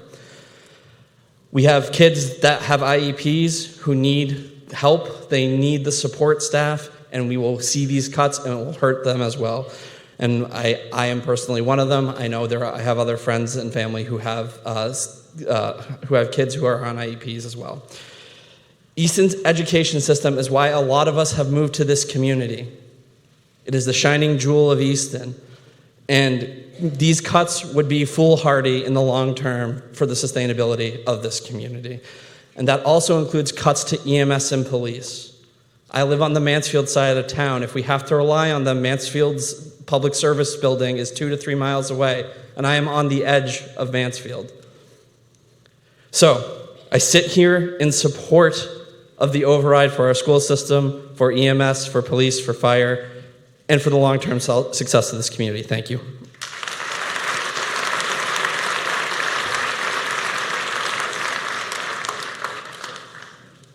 Can we hear me? Okay. Sorry. Hi, Stephanie Thayer, 110 Summer Street. I just have a couple of questions because I'm not quite sure I understand. Have we done an analysis on what the detriment to our students is going to be if they have to go up by an extra 5 or 6 students per class? Have we figured out what the long-term effect is going to be if the kindergartners and second graders in that beautiful building then have to go to the next beautiful building for 3rd, 4th, and 5th grade, then go to the next other building for 5th, 6th, and 7th grade, and then the next building for 9th, 10th, 11th, and 12th?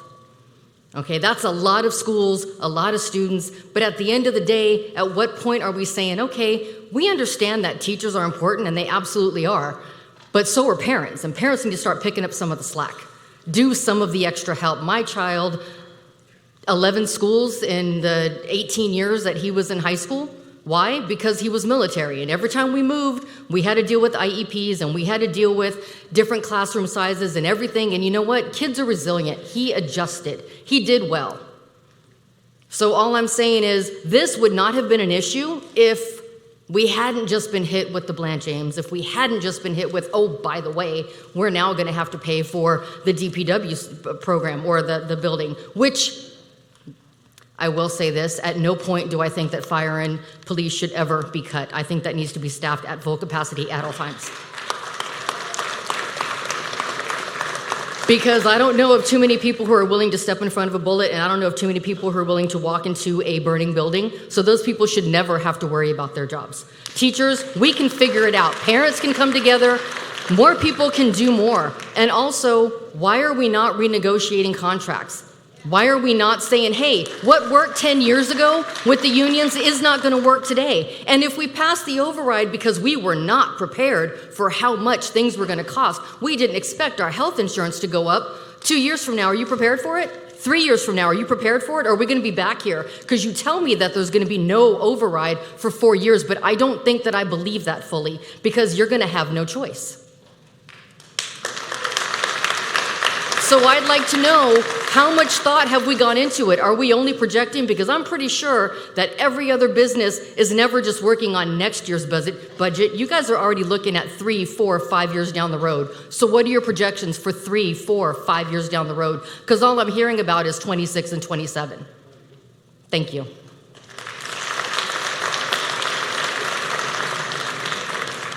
So to be clear, PACE did look at a 5-year forecast. That's what informed their recommendation. I want to talk about union contracts really quick. We have asked our unions and negotiated for them to take zeros at numerous points since the last override failed. We have asked them, and many stepped up voluntarily, to take pay cuts when the pandemic hit. The healthcare costs are not the result of management sitting at the table and saying, hey, we want to spend 20% more on your premiums.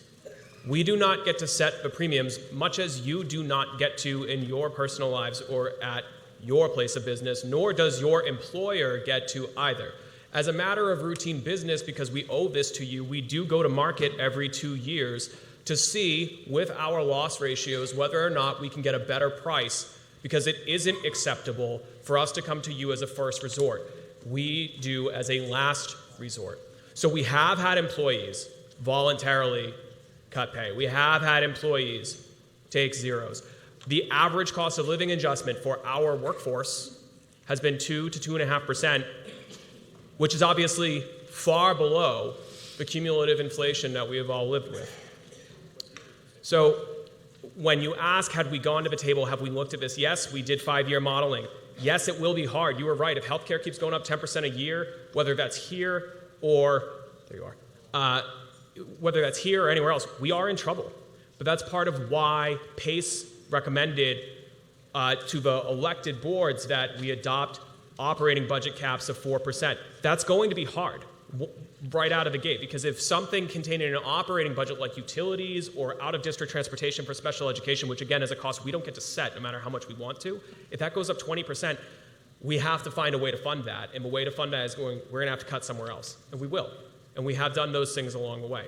So for what it is worth, please understand that both on the management side but on the labor side, there is not a culture here that finds it acceptable that the instant things get a little tight, we come to you first.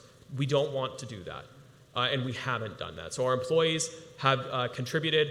They just this spring, after we've been working on it for years, volunteered as a concession. There was no give, so to speak, to start taking funds out of their paychecks and putting them into the trust fund to pay for their own retiree benefits. And that's a trust fund that town meeting set up. So I'm not here to say we got an A+ and did everything right and got as far as we wanted to. But we have gone to our employees and asked for them to be part of the solution and not to just rely entirely on you. Thank you.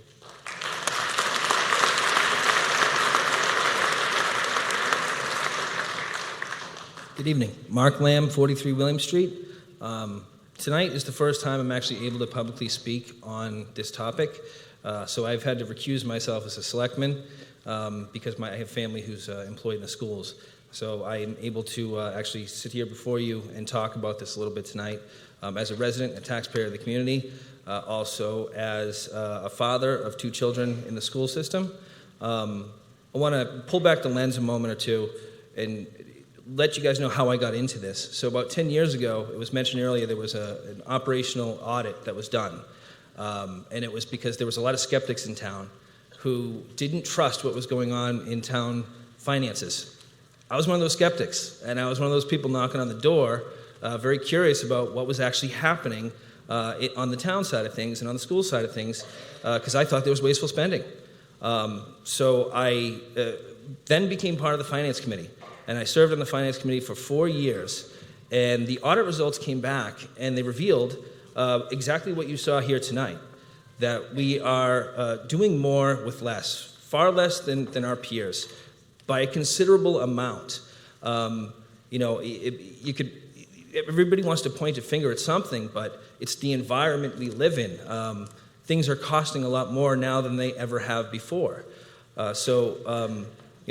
What I learned in all of it is if you are interested, then attend these meetings, go to the finance committee meetings, go to the select board meetings, go to the PACE committee meetings. This is not made up. This is very real. And we've been studying this, watching this for years and years and years, and this is the culmination of us sharing openly, transparently with everybody what is actually going on. So I don't want my kids who are a senior, or who's a freshman in this school, my daughter who's in 7th grade, I don't want them to have 28 kids in their classroom. That's not the community I want to live in.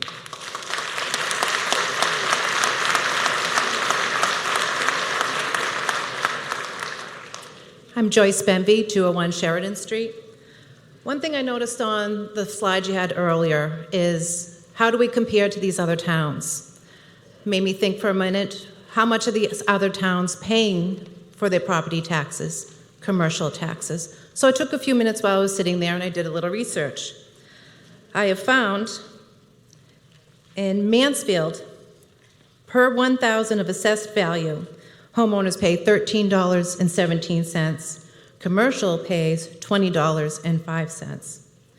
In Stoughton, they pay for homeowners $12.73, commercial $21.29.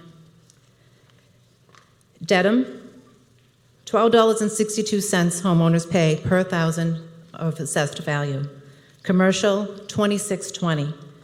Easton pays $13.35 per $1,000 of assessed value of your property. Commercial is $16.40. We are significantly lower than the towns we're being compared to.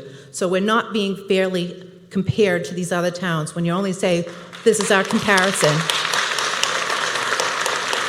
I'm just sharing this with everybody here so there's a full disclosure of not just saying, hey, this is what these other towns are compared to us.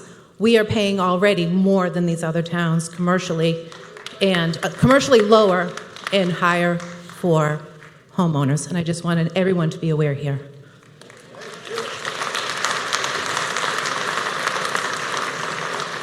Thank you. I appreciate that point. The current tax rate for residents in Easton is $12.48, but not to split hairs about that. You are right that many other communities have a higher commercial tax rate than Easton, and that's because it's a delicate balance for the board when they're setting the tax rate to decide on what's called a split rate, right? And I don't know how many people in here own businesses in town, but it's been something that's been a challenge for Easton that I tried to address in a presentation that, unlike a lot of those communities, we have a lot more preserved land, we have a lot more minimally taxable land, and we have less commercial land. And so that's been something that we've all known, that reflects the votes of this community have taken, right? Mansfield, Foxborough, they can have a very different tax rate because it's a different policy choice when you're talking about the commercial tax rate for Gillette than perhaps Alltown Fresh or a small business in town or a car dealer. That being said, we haven't had a split rate ever up until 2 years ago because the select board recognized that as your property values are growing 10% a year, year over year, that even if we were bringing that rate down, which we did, that you were still going to get stung with that. And so they have started to gradually shift that more onto commercial properties. But it's a delicate balance because we have a small commercial base. We need to grow it. One of the few competitive advantages we have to attract business is having that lower tax rate. We didn't have, up until 10 years ago, had zero sewer in this community. There's an enormous amount of business that just cannot exist. We have tight environmental regulations in this town that voters approved, that voters want. That makes it harder to get permits and to build. And so we've been trying to balance those kind of competing and sometimes at odd things. We have seen, despite business values being closer to 10% out of 100% of our revenue portfolio, in the past 5 years, we have had the best years of commercial growth ever. And more than a third of our growth has come from a commercial sector, and that's good, and we want to keep doing that. That's why we, this year, negotiated an intermunicipal agreement with the city of Brockton to finally, after decades, bring sewer to the industrial park so that people can do more with their business property, invest, hire more, and that puts us as a community and you as a taxpayer in a position in the long term. I wish it could be overnight, but it won't be, that the board, the assessors, elected officials can more gradually shift that onto businesses to help residents out. Thank you. Moderator,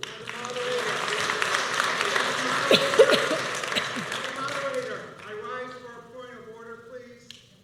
At the start of this, you said that we were open for comments here.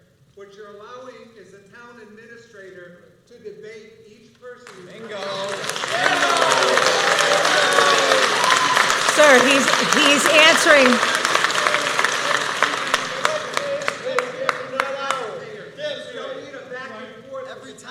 And he's answering questions that people are asking. Yes, he is.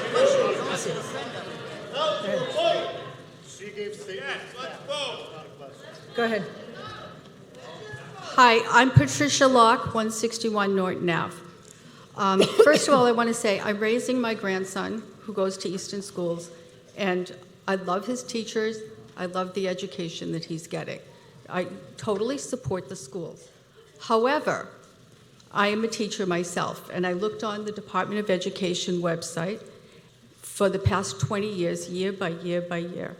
and Easton's enrollment in schools has been steadily going down every single year, while at the same time, the number of full-time teachers has been going up year after year after year. And I'm happy to share these numbers with anyone who wants to see them. Currently, we're being told that if the override does not go through, that we'll lose 18 teachers. I feel bad for any teachers who lose their jobs. However, if we lose those 18 teachers, it brings our student-teacher ratio to 13.61. Every single year from 2005 through 2018, our student-teacher ratios were higher than that. And kids were still getting a good education.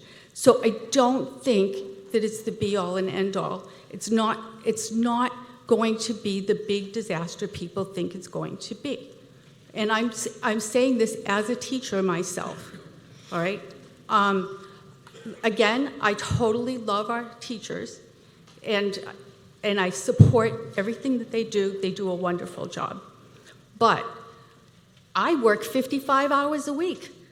I'm a teacher. I get 2.5% raises, and everything's going up. I can't work more than 55 hours a week and still raise my grandchild. And I think there's a lot of people in my shoes. So I am voting no, and I ask you to join me.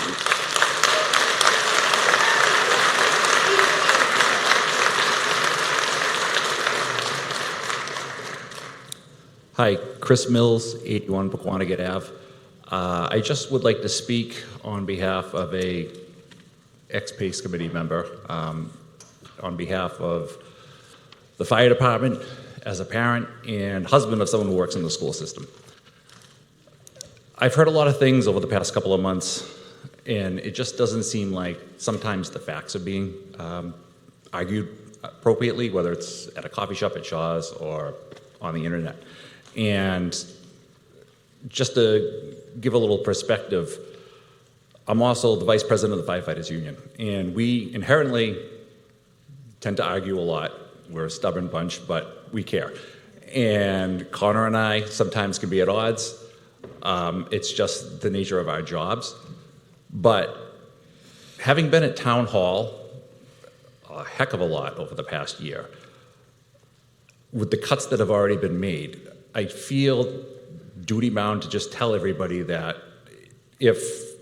however things go tonight, and again, if you're a no vote and you have all the appropriate facts, problem. I would just feel terrible if people were voting no based on something that they heard, because there are a lot of inaccuracies. What I can confidently say is that at town hall, you're going to be closing doors and windows. And that may not be important to anyone now, but they could have an issue at some point, and that one time that you have an issue, go to town hall, and that person's not there, it's not the certain hours, it's going to be very, very frustrating. Just like if you had a law enforcement issue, required a detective.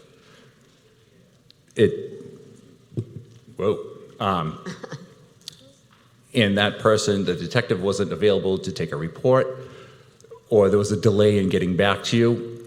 It may not matter to anybody in this room now, but when you're that one person that is waiting online for that, it's a terrible thing. As far as the fire department goes, and the last thing I want to do, I am not about scare tactics. Anybody that knows me, I'm not about graphs. I'm like the one rogue PACE committee member, but we're operating right now in almost an unsafe manner. And unfortunately, we're just not marketable as a community anymore. I hate to say it. I mean, I'm a graduate of this high school. I've never left Easton, which I don't know if it's sad or not, but I'm happy about it. But I'm proud to be here, but unfortunately, my job is secure, so I almost feel like I don't have any skin in the game, but we are operating at an unsafe manner. Police, fire, the town hall is operating. It's actually kind of sad for a town like this. And believe me, I don't think there's one person in this room that is psyched about their taxes going up or the possibility of their taxes going up. I have parents that are on a limited income. They live in town. I feel for them. And I can remember in 2020, Connor and I talking about me asking our union to take, it was either a 0 or a 1% contract extension. There was just no money. And we were talking about, it was a lengthy conversation, and one thing that Connor said to me, and it really kind of stuck with me because it makes a point this evening, is there are no good options. But what I can confidently say is that if we don't fund certain things now, just next year it gets worse, and next year it gets worse. The problem compounds with interest until you eventually have to pass something. So I just urge people to give that some serious thought. And again, even however the vote goes tonight, I'm a pretty public person. I think we have very available town administrator, town administration, select board people. Anybody's willing to sit and talk. Anybody who knows me, you're going to get raw honesty, even if it isn't what I want to tell you or what you want to hear. But thank you very much.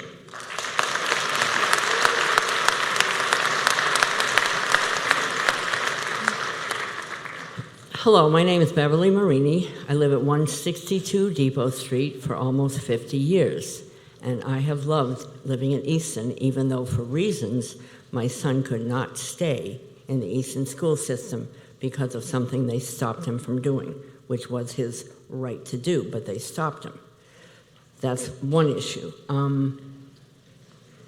I am grateful for the fact that citizens can come to the microphone, and I am going to speak off of that man that called point of order. I'm actually going to speak off of what some of the other people have said. First of all, I wish that the school budget and personally, I came here absolutely going to vote it down, because I take the money that I have, and I've gotten people out of debt and said, this is the money you have. Prioritize what you spend, and that's what you got, and that's all you can do. And so we don't go out for steak dinners anymore. Oh well, we go to Dunkin' Donuts. I'm not going to fund steak dinners on money I don't have. Not that that's what's happening here. I understand. But here are my questions, and I do have them for someone that could answer them. I drive through town, and I see those very pretty signs as we enter Easton. How much did those cost? We don't need them. When I first saw them, I thought, oh, isn't that pretty? Okay? We don't need them. I also drive through town and see, and I'm going to be a little, try to keep my words down. I'm going to use one loaded adjective. The ridiculous park on Route 106 that's in front, that I've heard costs $750,000. That money could go and fund a teacher. That park is outrageous, outrageous. So I would like to understand about those. Could somebody answer? Sure, thank you. I'm going to have the Director of Public Works give the specifics on the signs, but in both cases, the signs were funded by a state grant. So whether we like those signs or not, that was not coming out of the operating budget. Okay. We would not be funding something like that under these circumstances. All right. The second is I think you're referring to Swift's Park, which, again, whether we individually agree or disagree or like the park, that was debated here and approved by voters. That's funded out of the Community Preservation Act. Those funds legally cannot go to operations for things like schools. They are for historic preservation, recreation, affordable housing, and again, that was adopted by voters. Well, now that is why I appreciate the opportunity to ask these questions and find out the answers. Thank you. Thank you for coming. As far as my vote, I wish I could vote for the fire department and the police department, and I agree with the lady with the stripes. Let the parents teach their children. Period. Thank you.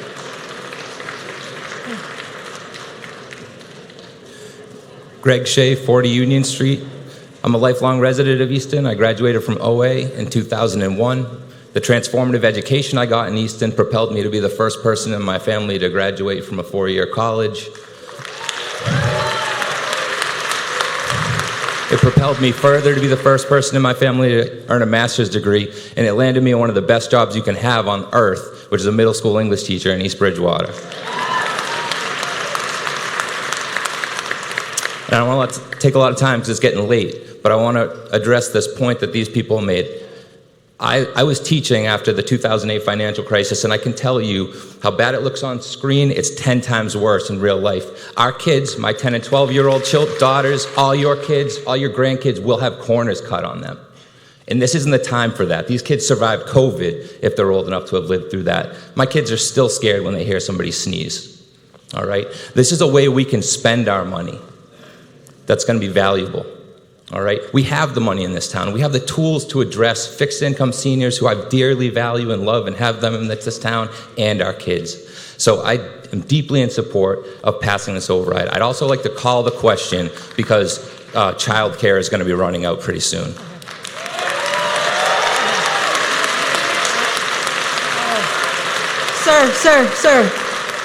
Sir, wait a second before you sit down. Hello? Can we just get your name again? Sorry about that. I know you said it, but you said it fast. Greg Shea. Thank you. Okay, so Mr. Shea called the question, so now in order to move forward, I need, hang on, relax, we're doing good here.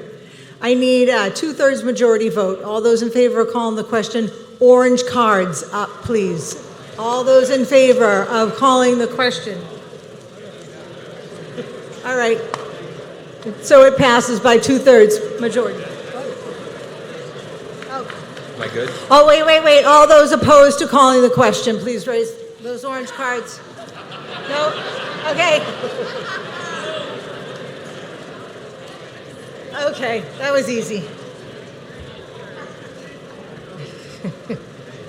Okay, so now the debate has ended. So now, remember, this is just a little bit different the way that we're doing this tonight. So now the debate is ended. So we're going to move on the articles one at a time, okay?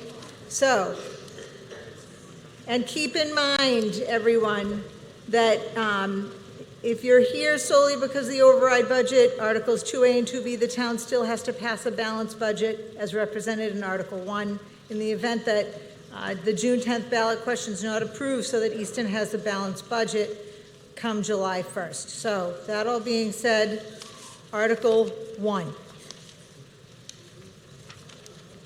I move that the town appropriate the sum of $114,683,934, of which $100,819,319 shall be raised from taxation, $1,196,089 shall be transferred from free cash, $2,089,849 shall be transferred from the stabilization fund, $175,000 shall be transferred from the opioid settlement revolving fund, $35,000 shall be transferred from the planning board review fee revolving fund, $260,437 shall be transferred from septic betterments receipts reserved for appropriation, $4,970,657 shall be transferred from water enterprise receipts, $800,000 shall be transferred from water surplus, $839,844 shall be transferred from sewer enterprise receipts, $443,546 shall be transferred from sewer betterment receipts reserved for appropriation, $182,316 shall be transferred from district improvement financing funds, $2,171,877 shall be transferred from solid waste and recycling enterprise receipts, and $700,000 shall be transferred from cable franchise and related revenue enterprise receipts, all to meet the town charges, including the salaries of several elected and appointed officers of the town, including cost items for collective bargaining agreements for fiscal year 2026, as printed in the warrant under Article 1. Second. By way of explanation, this is the annual operating budget for the town. The town administrator has already made the presentation regarding Articles 1, 2A, and 2B. And the Select Board recommends. And so we've already gone through the recommendations. So Article 1 needs a 2/3 majority vote to pass. All of those in favor of Article 1 passing, please raise those orange cards. And all of those opposed, please raise those orange cards. And Article 1 passes by a 2/3 majority vote. Okay. Article 2A.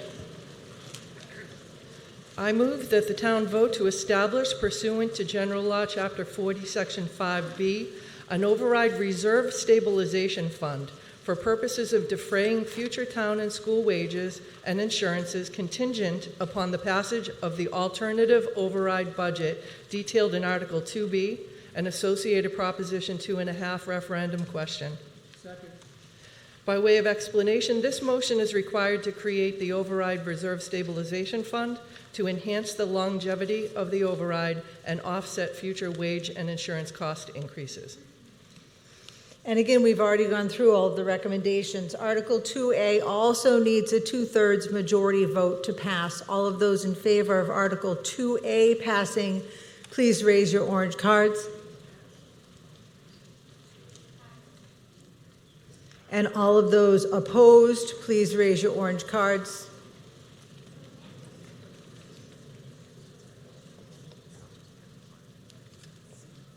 I think I have to do that again. I'm going to ask you to do it again. All those in favor of Article 2A, please raise those orange cards.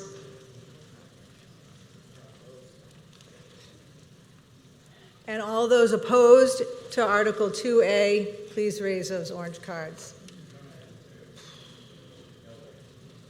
Okay, seems really close from up here, from seeing so many people.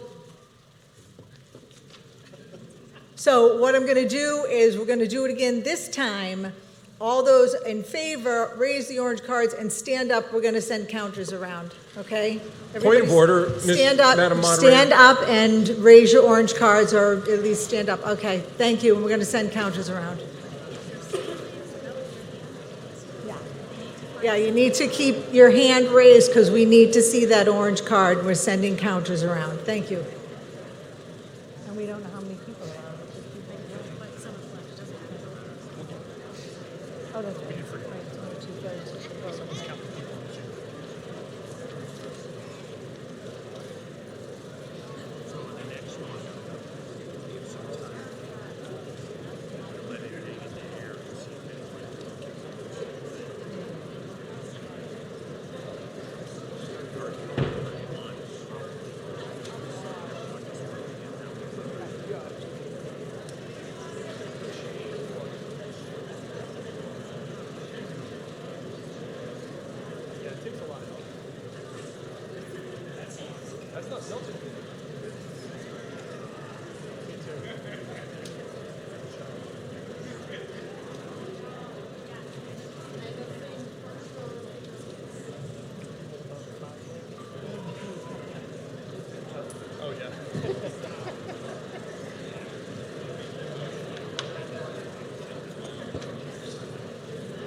bathroom.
Okay, ladies and gentlemen.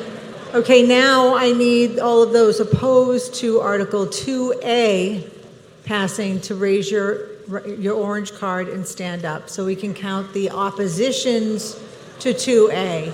Orange card has to be up. This is the opposition to 2A. We're still on 2A.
we probably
You can sit.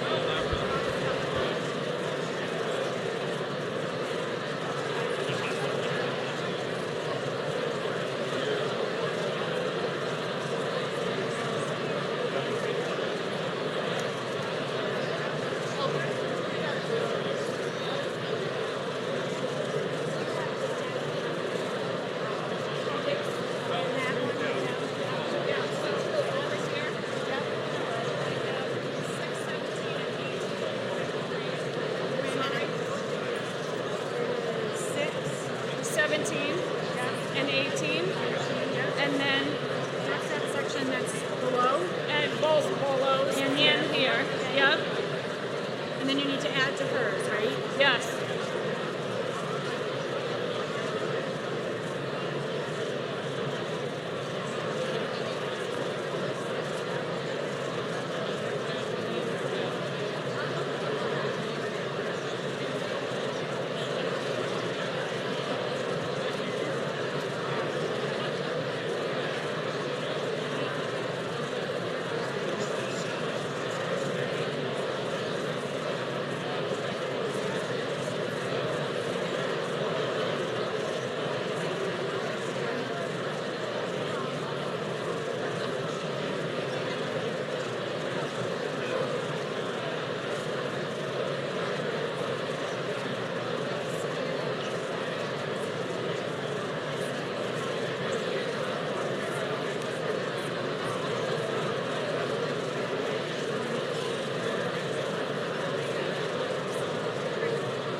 Okay, ladies and gentlemen.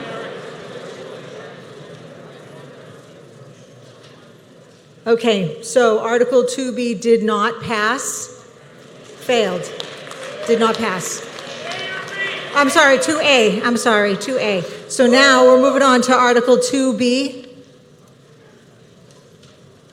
Madam Moderator, can I make a motion to reconsider now, or do we have to wait We're not done. procedurally? Okay.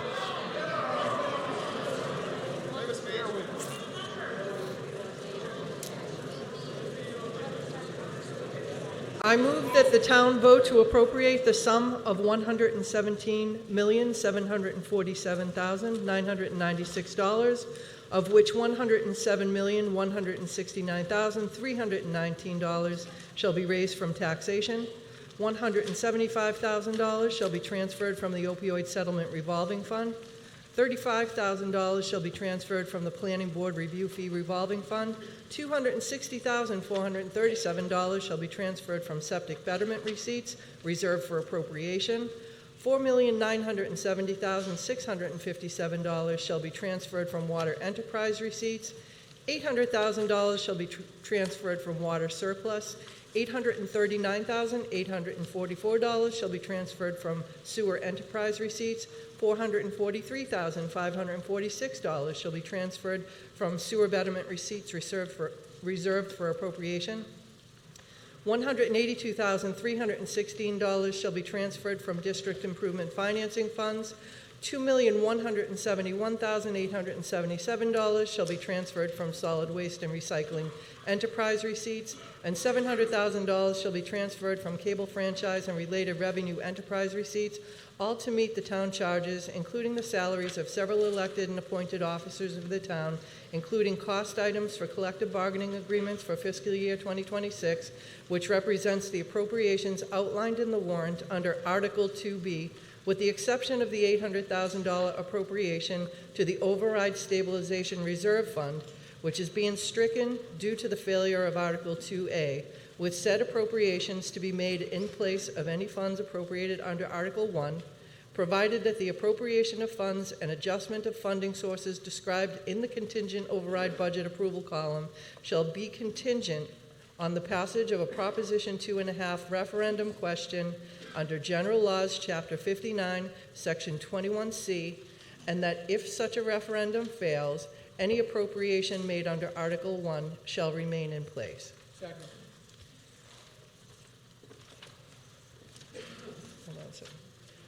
By way of explanation, this budget includes funding from a proposed operational override referendum that will take effect if the election scheduled on June 10th is successful. Otherwise, the non-override budget passed in Article 1 will be in place.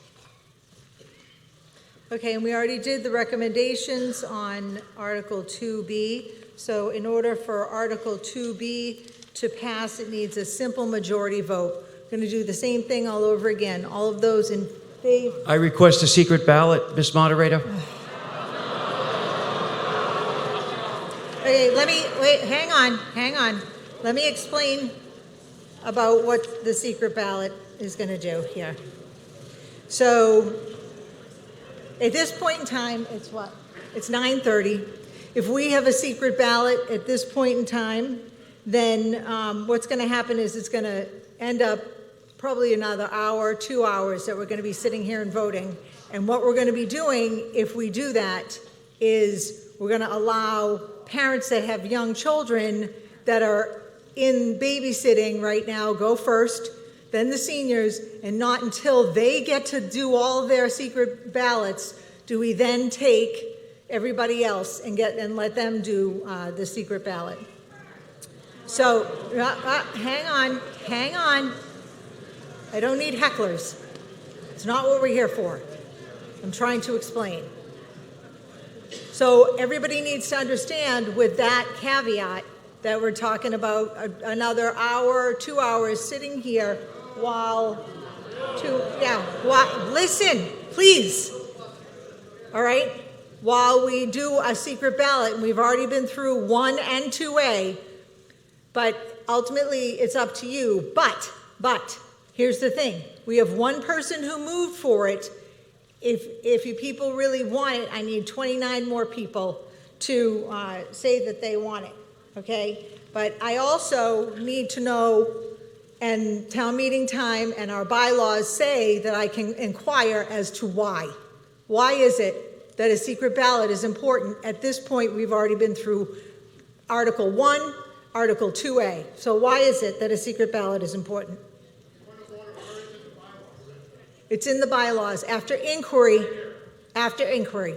Read the sentence. Why is it important?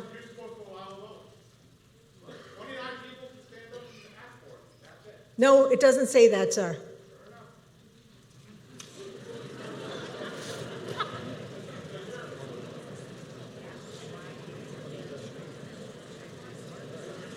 So I don't get an answer as to why? I just think you get a more accurate vote. No pressure. No, more accurate vote.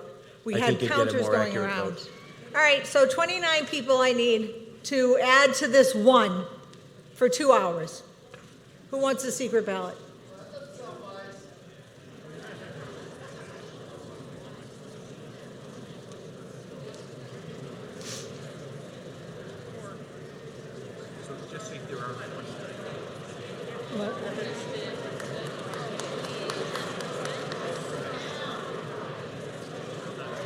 I don't know.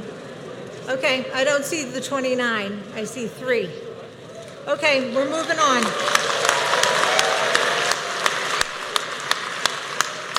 All right, again, Article 2B needs a simple majority vote to pass. All of those in favor of Article 2B passing, please raise your orange card.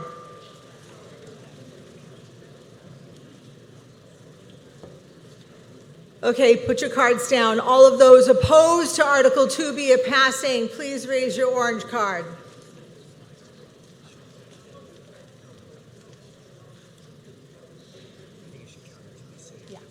Okay, put your arms down. We're going to do the same thing that we did for 2A. We're going to come around and count. Much easier than doing anything else. So, all those in favor, stand up. Orange cards high in the air. We have the counters coming around. In favor of 2B, stand up.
10 more after? Right, Jay? 10 more, it's 13.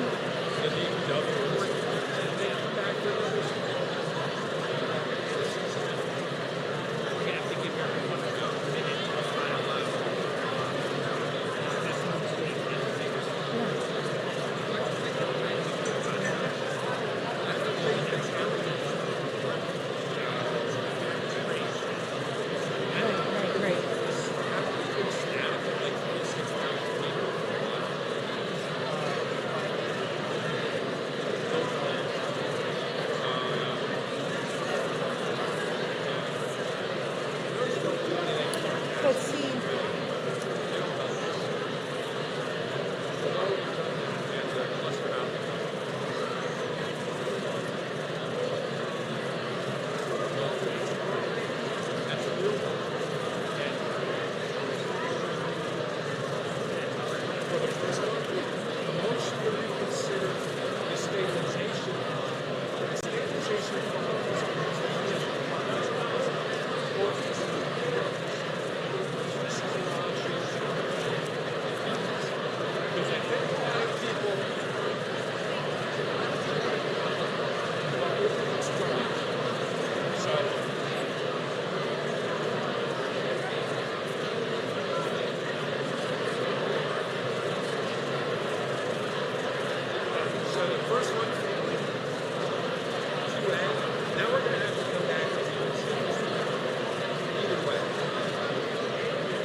Either that or we have those stabilization.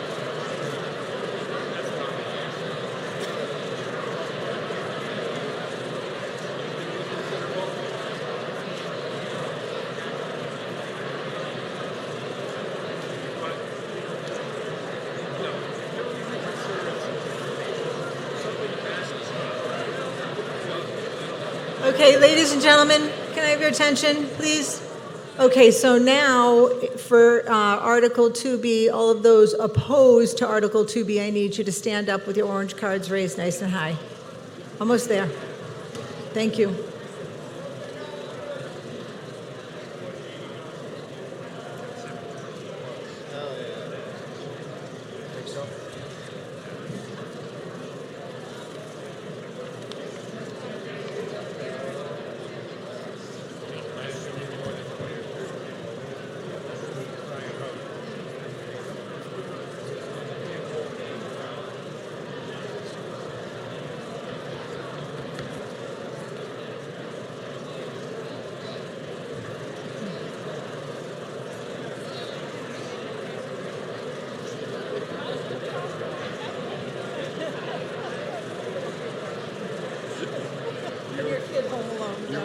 You were good.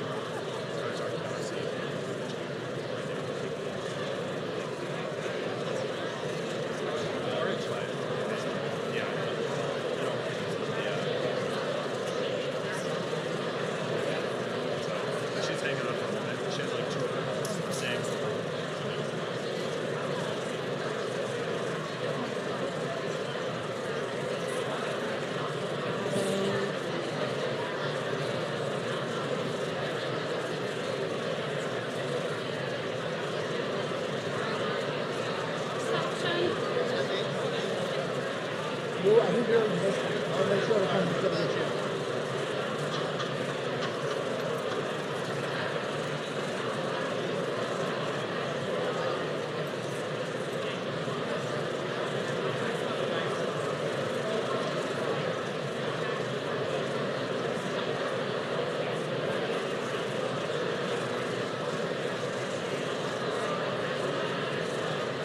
Okay, you're all set.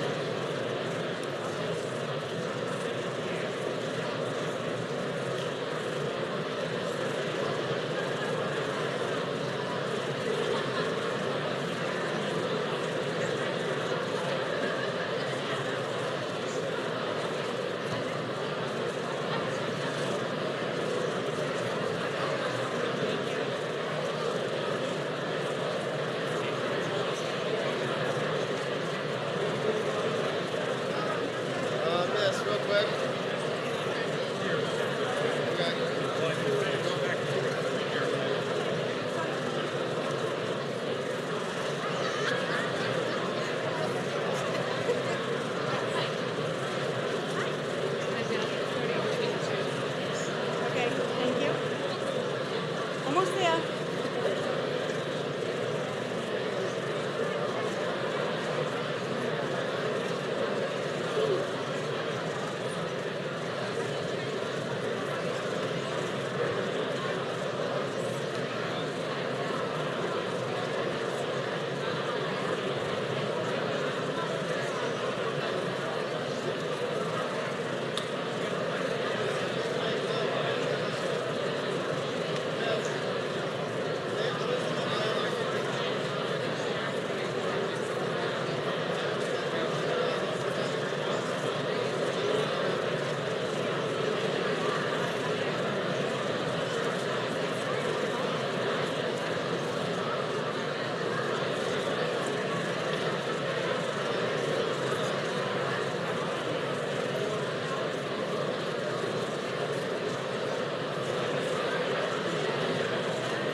Well, I always wear all black. That's just my.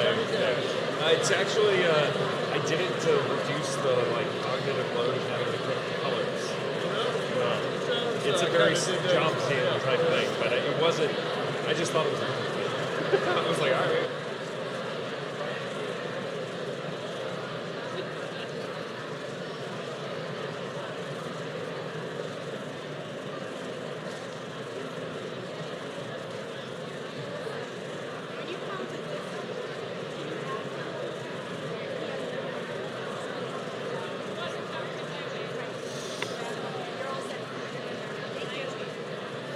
Can I see town meeting time for 1 second, Jay? Can I see town meeting time? See if it's supposed to magically for 1:49 or something. You have to touch again. Yeah.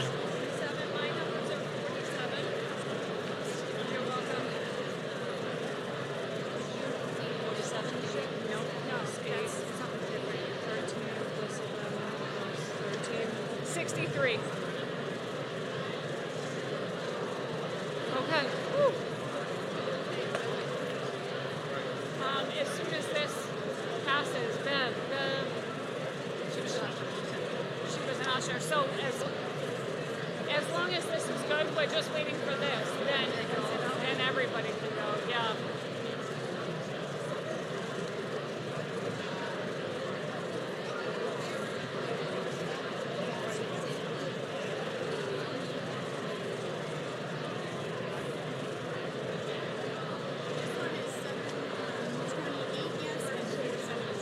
Okay. 476. Yeah. Okay, can I have your attention? Everyone, can I have your attention? Okay, so Article 2B passes by a majority vote.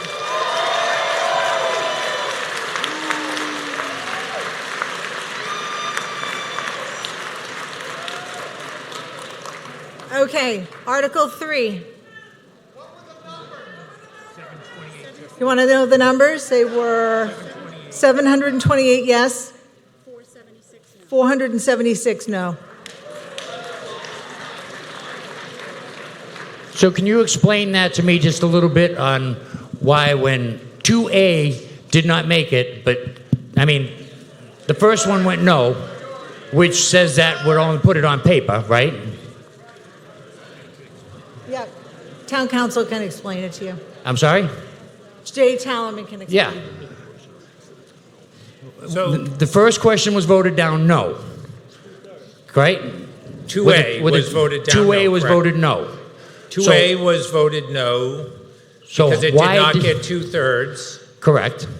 If 2A had been voted yes, which would have created a stabilization fund, just creating a fund, then the original 2B would have included $800,000 into that fund.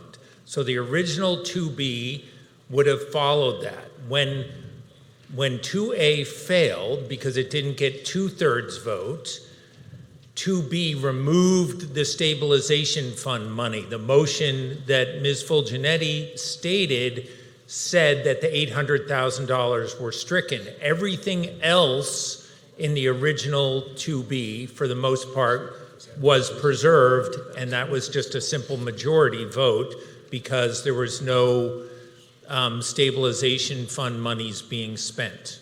So are you saying that the 8.1 million is still on the June 10th vote now? There is still going to be a ballot vote at, yes. For the 8.1 million? It's a slightly different number. Can you explain that? Yes, it's the same number you had, less 800,000. The override ballot is 7.3 million. The override stabilization fund didn't add the 800 to that. It was going to take out of that and put it into the fund. So under state law, creating that stabilization fund, even though no money was going into it, it requires a 2/3 vote.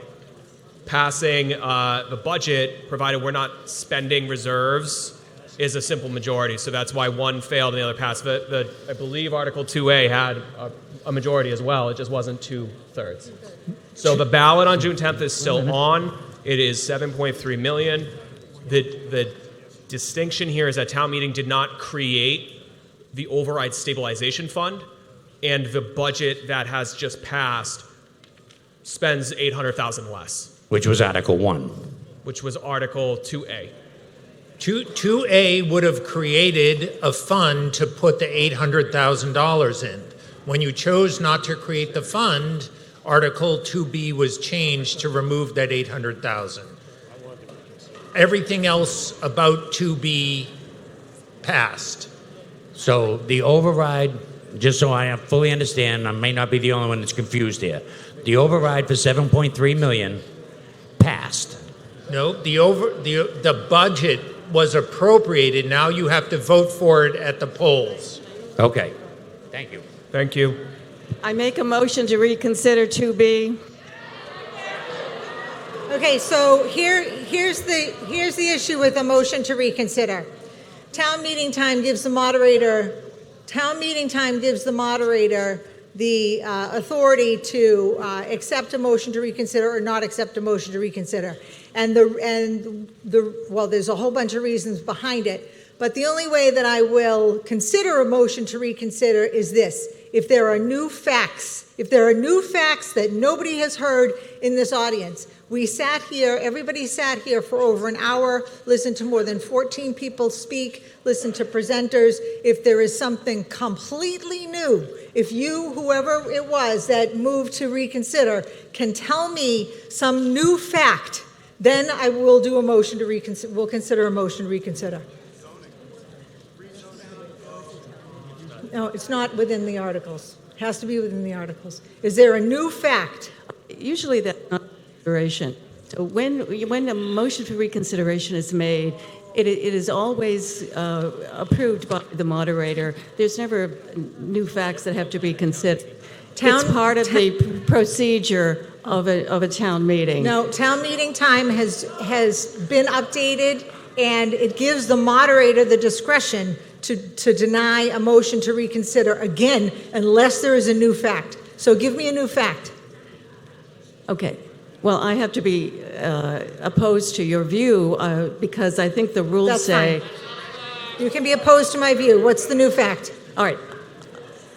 I have been to town meetings for 22 years in this town. I was born here. Yep.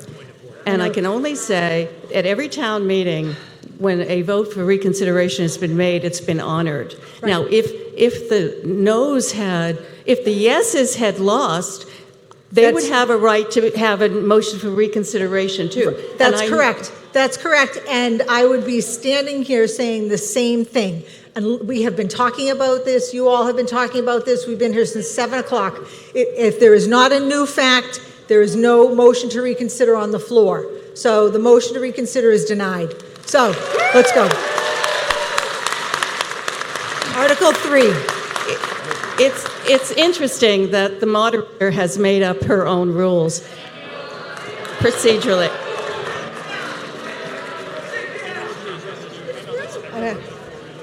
If you'd like to read a copy of the town meeting time, it's on page 149.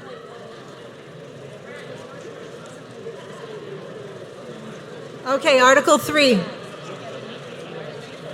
Article 3 is a very important article for everybody to consider because it has to do with Article 2B that you just passed. So I would suggest listening. I move that the town vote to accept Massachusetts General Laws, Chapter 59, Section 5C.5, and Massachusetts General Laws, Chapter 59, Section 5, Clause 221, as printed in the warrant under Article 3 for any fiscal year beginning on or after July 1st, 2025, contingent upon the passage of an override pursuant to Article 2. By way of explanation, passage of this article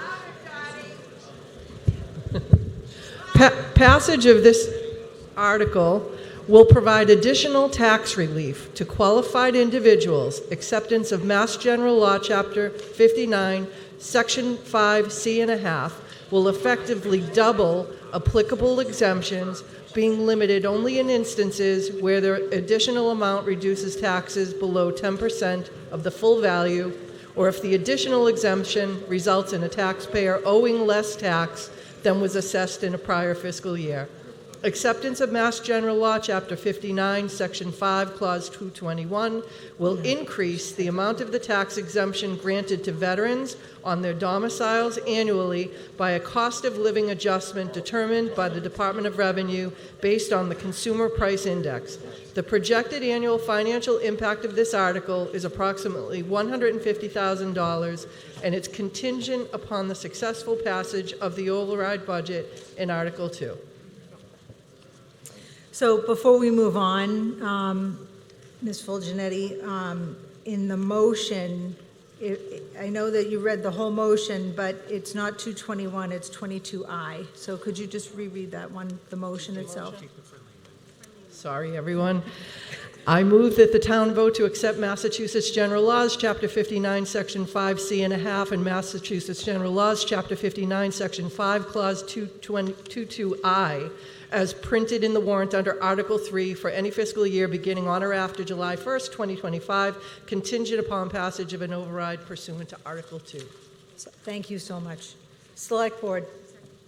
I'm sorry, we need a second because we had to correct that. Okay. Select Board. Select Board recommends. Finance Committee. Finance Committee recommends. Any questions, comments, or concerns relative to Article 3? Michael Owens, 10 Linden. I just wanted to say that this is the method by which we can help those who cannot afford the taxes on the potential override. I urge everyone, regardless of your feelings on the override itself, please pass this. Thank you.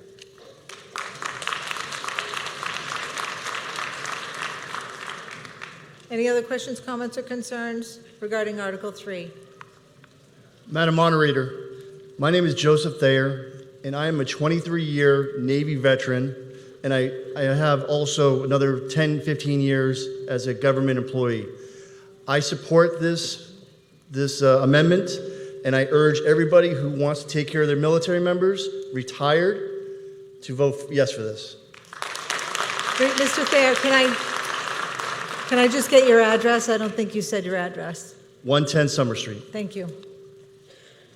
Any other questions, comments, or concerns relative to Article 3?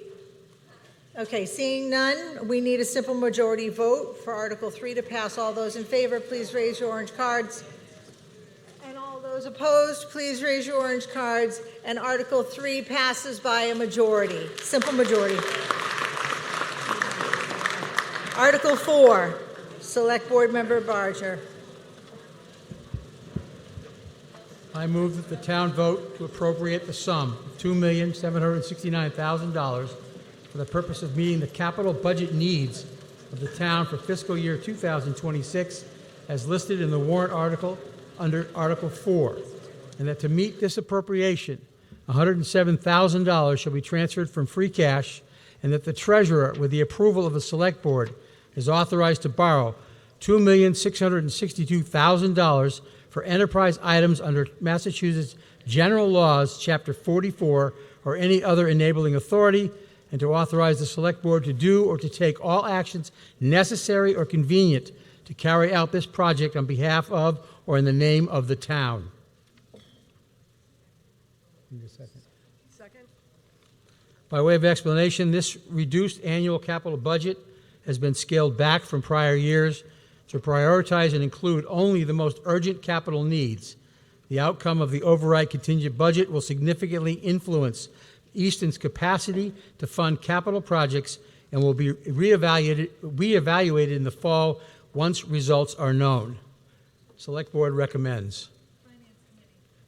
Finance Committee recommends.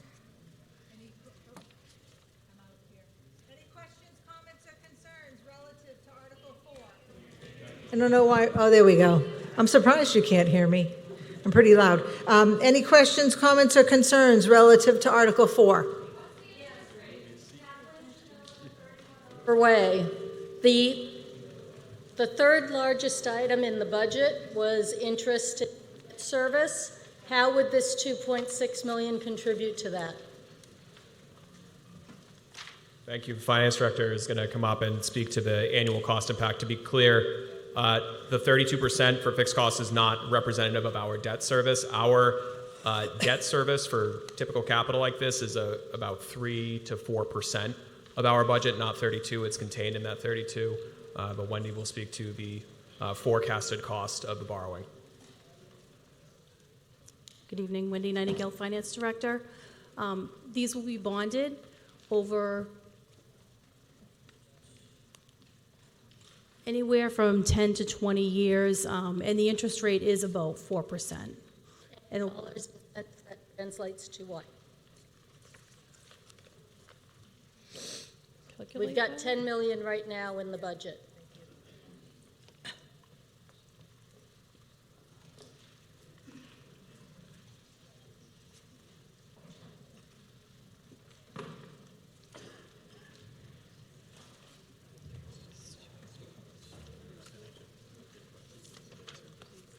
So you're probably looking at about $260,000 a year in principal, and interest will vary each year, because if you do it based on equal principal amounts, then the interest will decline over time. So the first year, would probably be about $106,480 for the first year, but then it would decline over time based on the amount of principal that would be outstanding every year. So up to $400,000 in year one and then declining? Yes. Thank you. Any other questions, comments, or concerns relative to Article 4? Me, Aaron Waluka, 31R, Quanticut Ave, Northeastern. I just wanted to point out that I believe that Article 10 is bringing $344,000 that we didn't end up using last time we did water main repairs back into the, or off the table. That's correct, right? Yes, that's correct. Article 10 will rescind previously authorized debt that we did not end up having to issue because we came in without needing to spend it. Because you guys used the money properly. I'd like to think so. And came in under the budget. Yes. Okay. Just wanted to confirm that.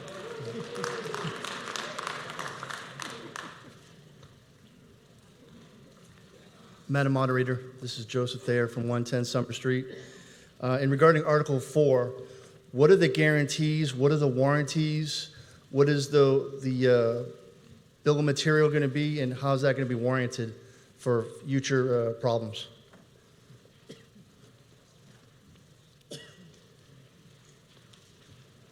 So we give a right department head. Could you just, which item in item 4 are you talking about? Water-related items? You're talking about cardiac monitors, because it's going to be the direct field of Chief Alexander. Sir, that would be the water All right, items. thank you. Good evening, Dave Field, Director of Public Works. We have several different items here. So the ion exchange resin replacement is just a routine replacement. That resin lasts about a year, and we have to change that out. So that's something we'll be coming to you in perpetuity for. The water main replacement, the warranty will only be a 1-year warranty from the contractor, but ductile iron pipe generally has a life of 50 to 75 years.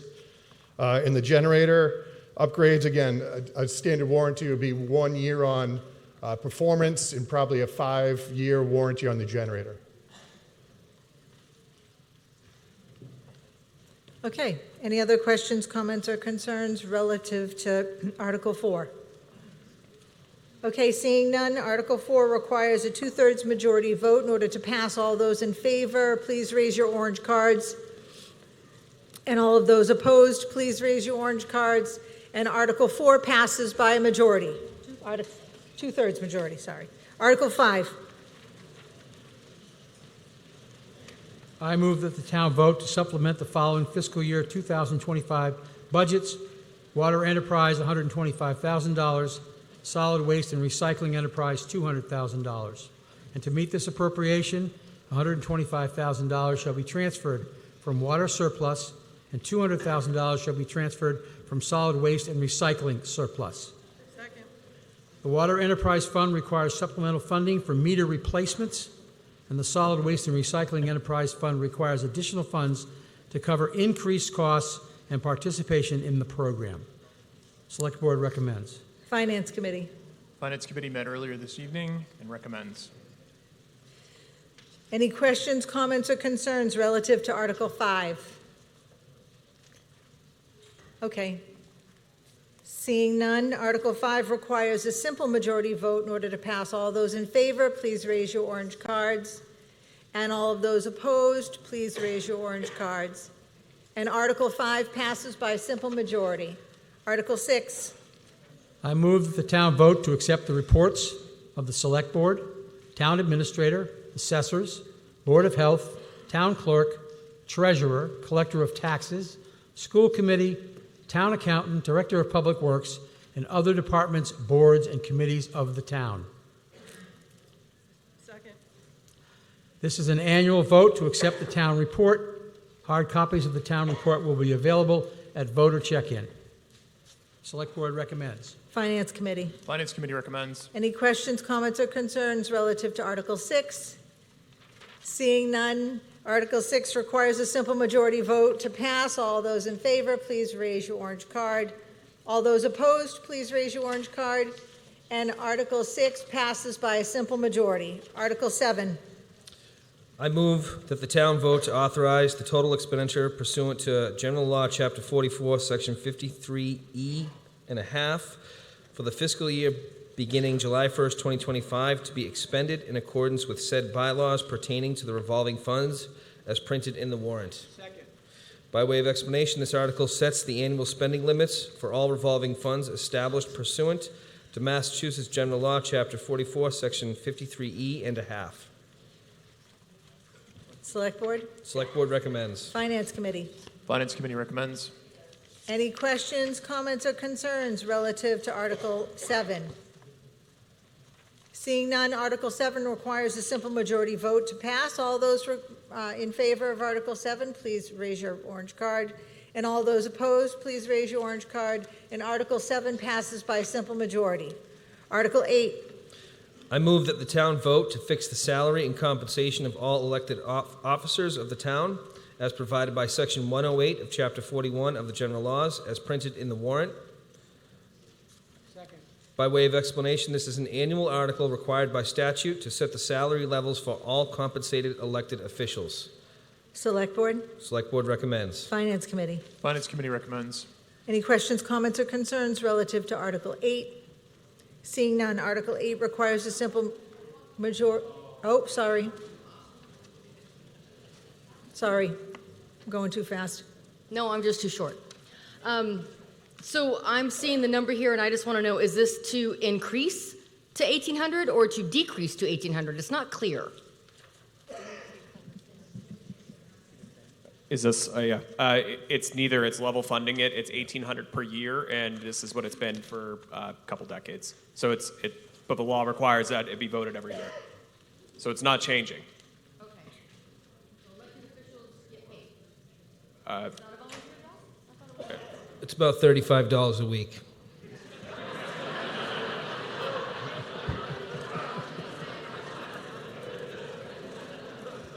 Okay. Article 8 requires a simple majority vote. All those in favor of Article 8, please raise your orange card. All those opposed, please raise your orange card. Article 8 passes by simple majority. Article 9. I move to dismiss Article 9. By way of explanation, there are no prior year bills to be paid at this time.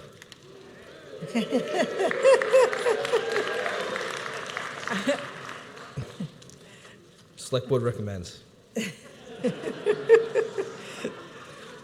Okay, Article 9 is dismissed. Article 10. Oh, I have to. I guess we have to take a vote on it. Raise up those orange cards if you agree with it being dismissed, and if you disagree, please raise your orange cards. All right, Article 9 passes by simple majority. Article 10. I move to rescind $344,000 of the borrowing authorized under Article 8 of the June 22nd, 2020 annual town meeting as printed in the warrant. Second. By way of explanation, this housekeeping article removed the remaining balance of $344,000 left over from the original $950,000 authorization for water main replacement repair on Pond Street, Queeset Brook, and Black Brook Road, which was not fully borrowed due to the receipt of supplemental state funding for Black Brook Road and would otherwise remain on the books indefinitely. Select Board? Select Board? Oh, recommends. Finance Committee? Finance Committee recommends. Any questions, comments, or concerns relative to Article 10? Okay, seeing none, Article 10 requires a simple majority vote. All those in favor, raise those orange cards. All those opposed, please raise your orange cards. And Article 10 passes by a simple majority. Article 11. I move that the town vote to appropriate by transfer from free cash the sum of $60,000 to fund safety training costs for the Easton Fire and Rescue Departments. Second. By way of explanation, this article will fund one-time safety training costs which are no longer able to be absorbed by the fire department due to the budget cuts. The Easton Fire and Rescue Department is a participant in a regional federal grant with 20 communities to obtain Blue Card certification, a nationally renowned program defining best standard command practices, preparing incident commanders to make better fireground decisions, potentially eliminating dangerous mistakes that cause injury, death, and unnecessary fire losses. Each participant must complete 3 8-hour days of simulation training and evaluation at an estimated cost of $50,000. The fire department will also require $10,000 in training costs related to the operating the new ladder truck arriving in July. Select Board recommends. Finance Committee. Finance Committee recommends. Any questions, comments, or concerns relative to Article 11? Okay, seeing none, Article 11 requires a simple majority vote. In order to pass, all those in favor, please raise those orange cards. All those opposed, please raise your orange cards. And Article 11 passes by simple majority. Article 12. I move that the town vote to appropriate by transfer from free cash the sum of $50,000 to be placed into the Injured On-Duty Indemnity Fund. By way of explanation, the town self-insures for injured on-duty medical coverage. However, payroll costs associated with long-term injury absences for police and firefighters are typically borne out of existing payroll budgets for those departments. The amount of overtime required for shift coverage resulting from an injury in the line of duty varies widely and cannot be reasonably anticipated during the routine budget cycle. This fund, previously established by town meeting, provides a relief option as staffing reductions and cuts to budgets in recent years leave little to no flexibility to absorb these costs. Anticipated transfer is $50,000. Select Board recommends. Finance Committee. Finance Committee recommends. Any questions, comments, or concerns relative to Article 12? Seeing none, Article 12 requires a simple majority vote. All those in favor, please raise those orange cards. And all those opposed, please raise your orange cards. And Article 12 passes by simple majority. Article 13. I move that the town vote to appropriate or reserve from Community Preservation Fund annual revenues the amounts recommended by the Community Preservation Committee for fiscal year 2026 as printed in the warrant, with each item to be considered a separate appropriation. Second. By way of explanation, this article proposes the fiscal year 2026 budget for the Community Preservation Committee. Select Board recommends. Finance Committee. Finance Committee recommends. Community Preservation Committee. CPC recommends. Any questions, comments, or concerns relative to Article 13? Article 13, seeing none, Article 13 requires a simple majority vote in order to pass. All those in favor, please raise your orange cards. And all those opposed, please raise your orange card. And Article 13 passes by simple majority.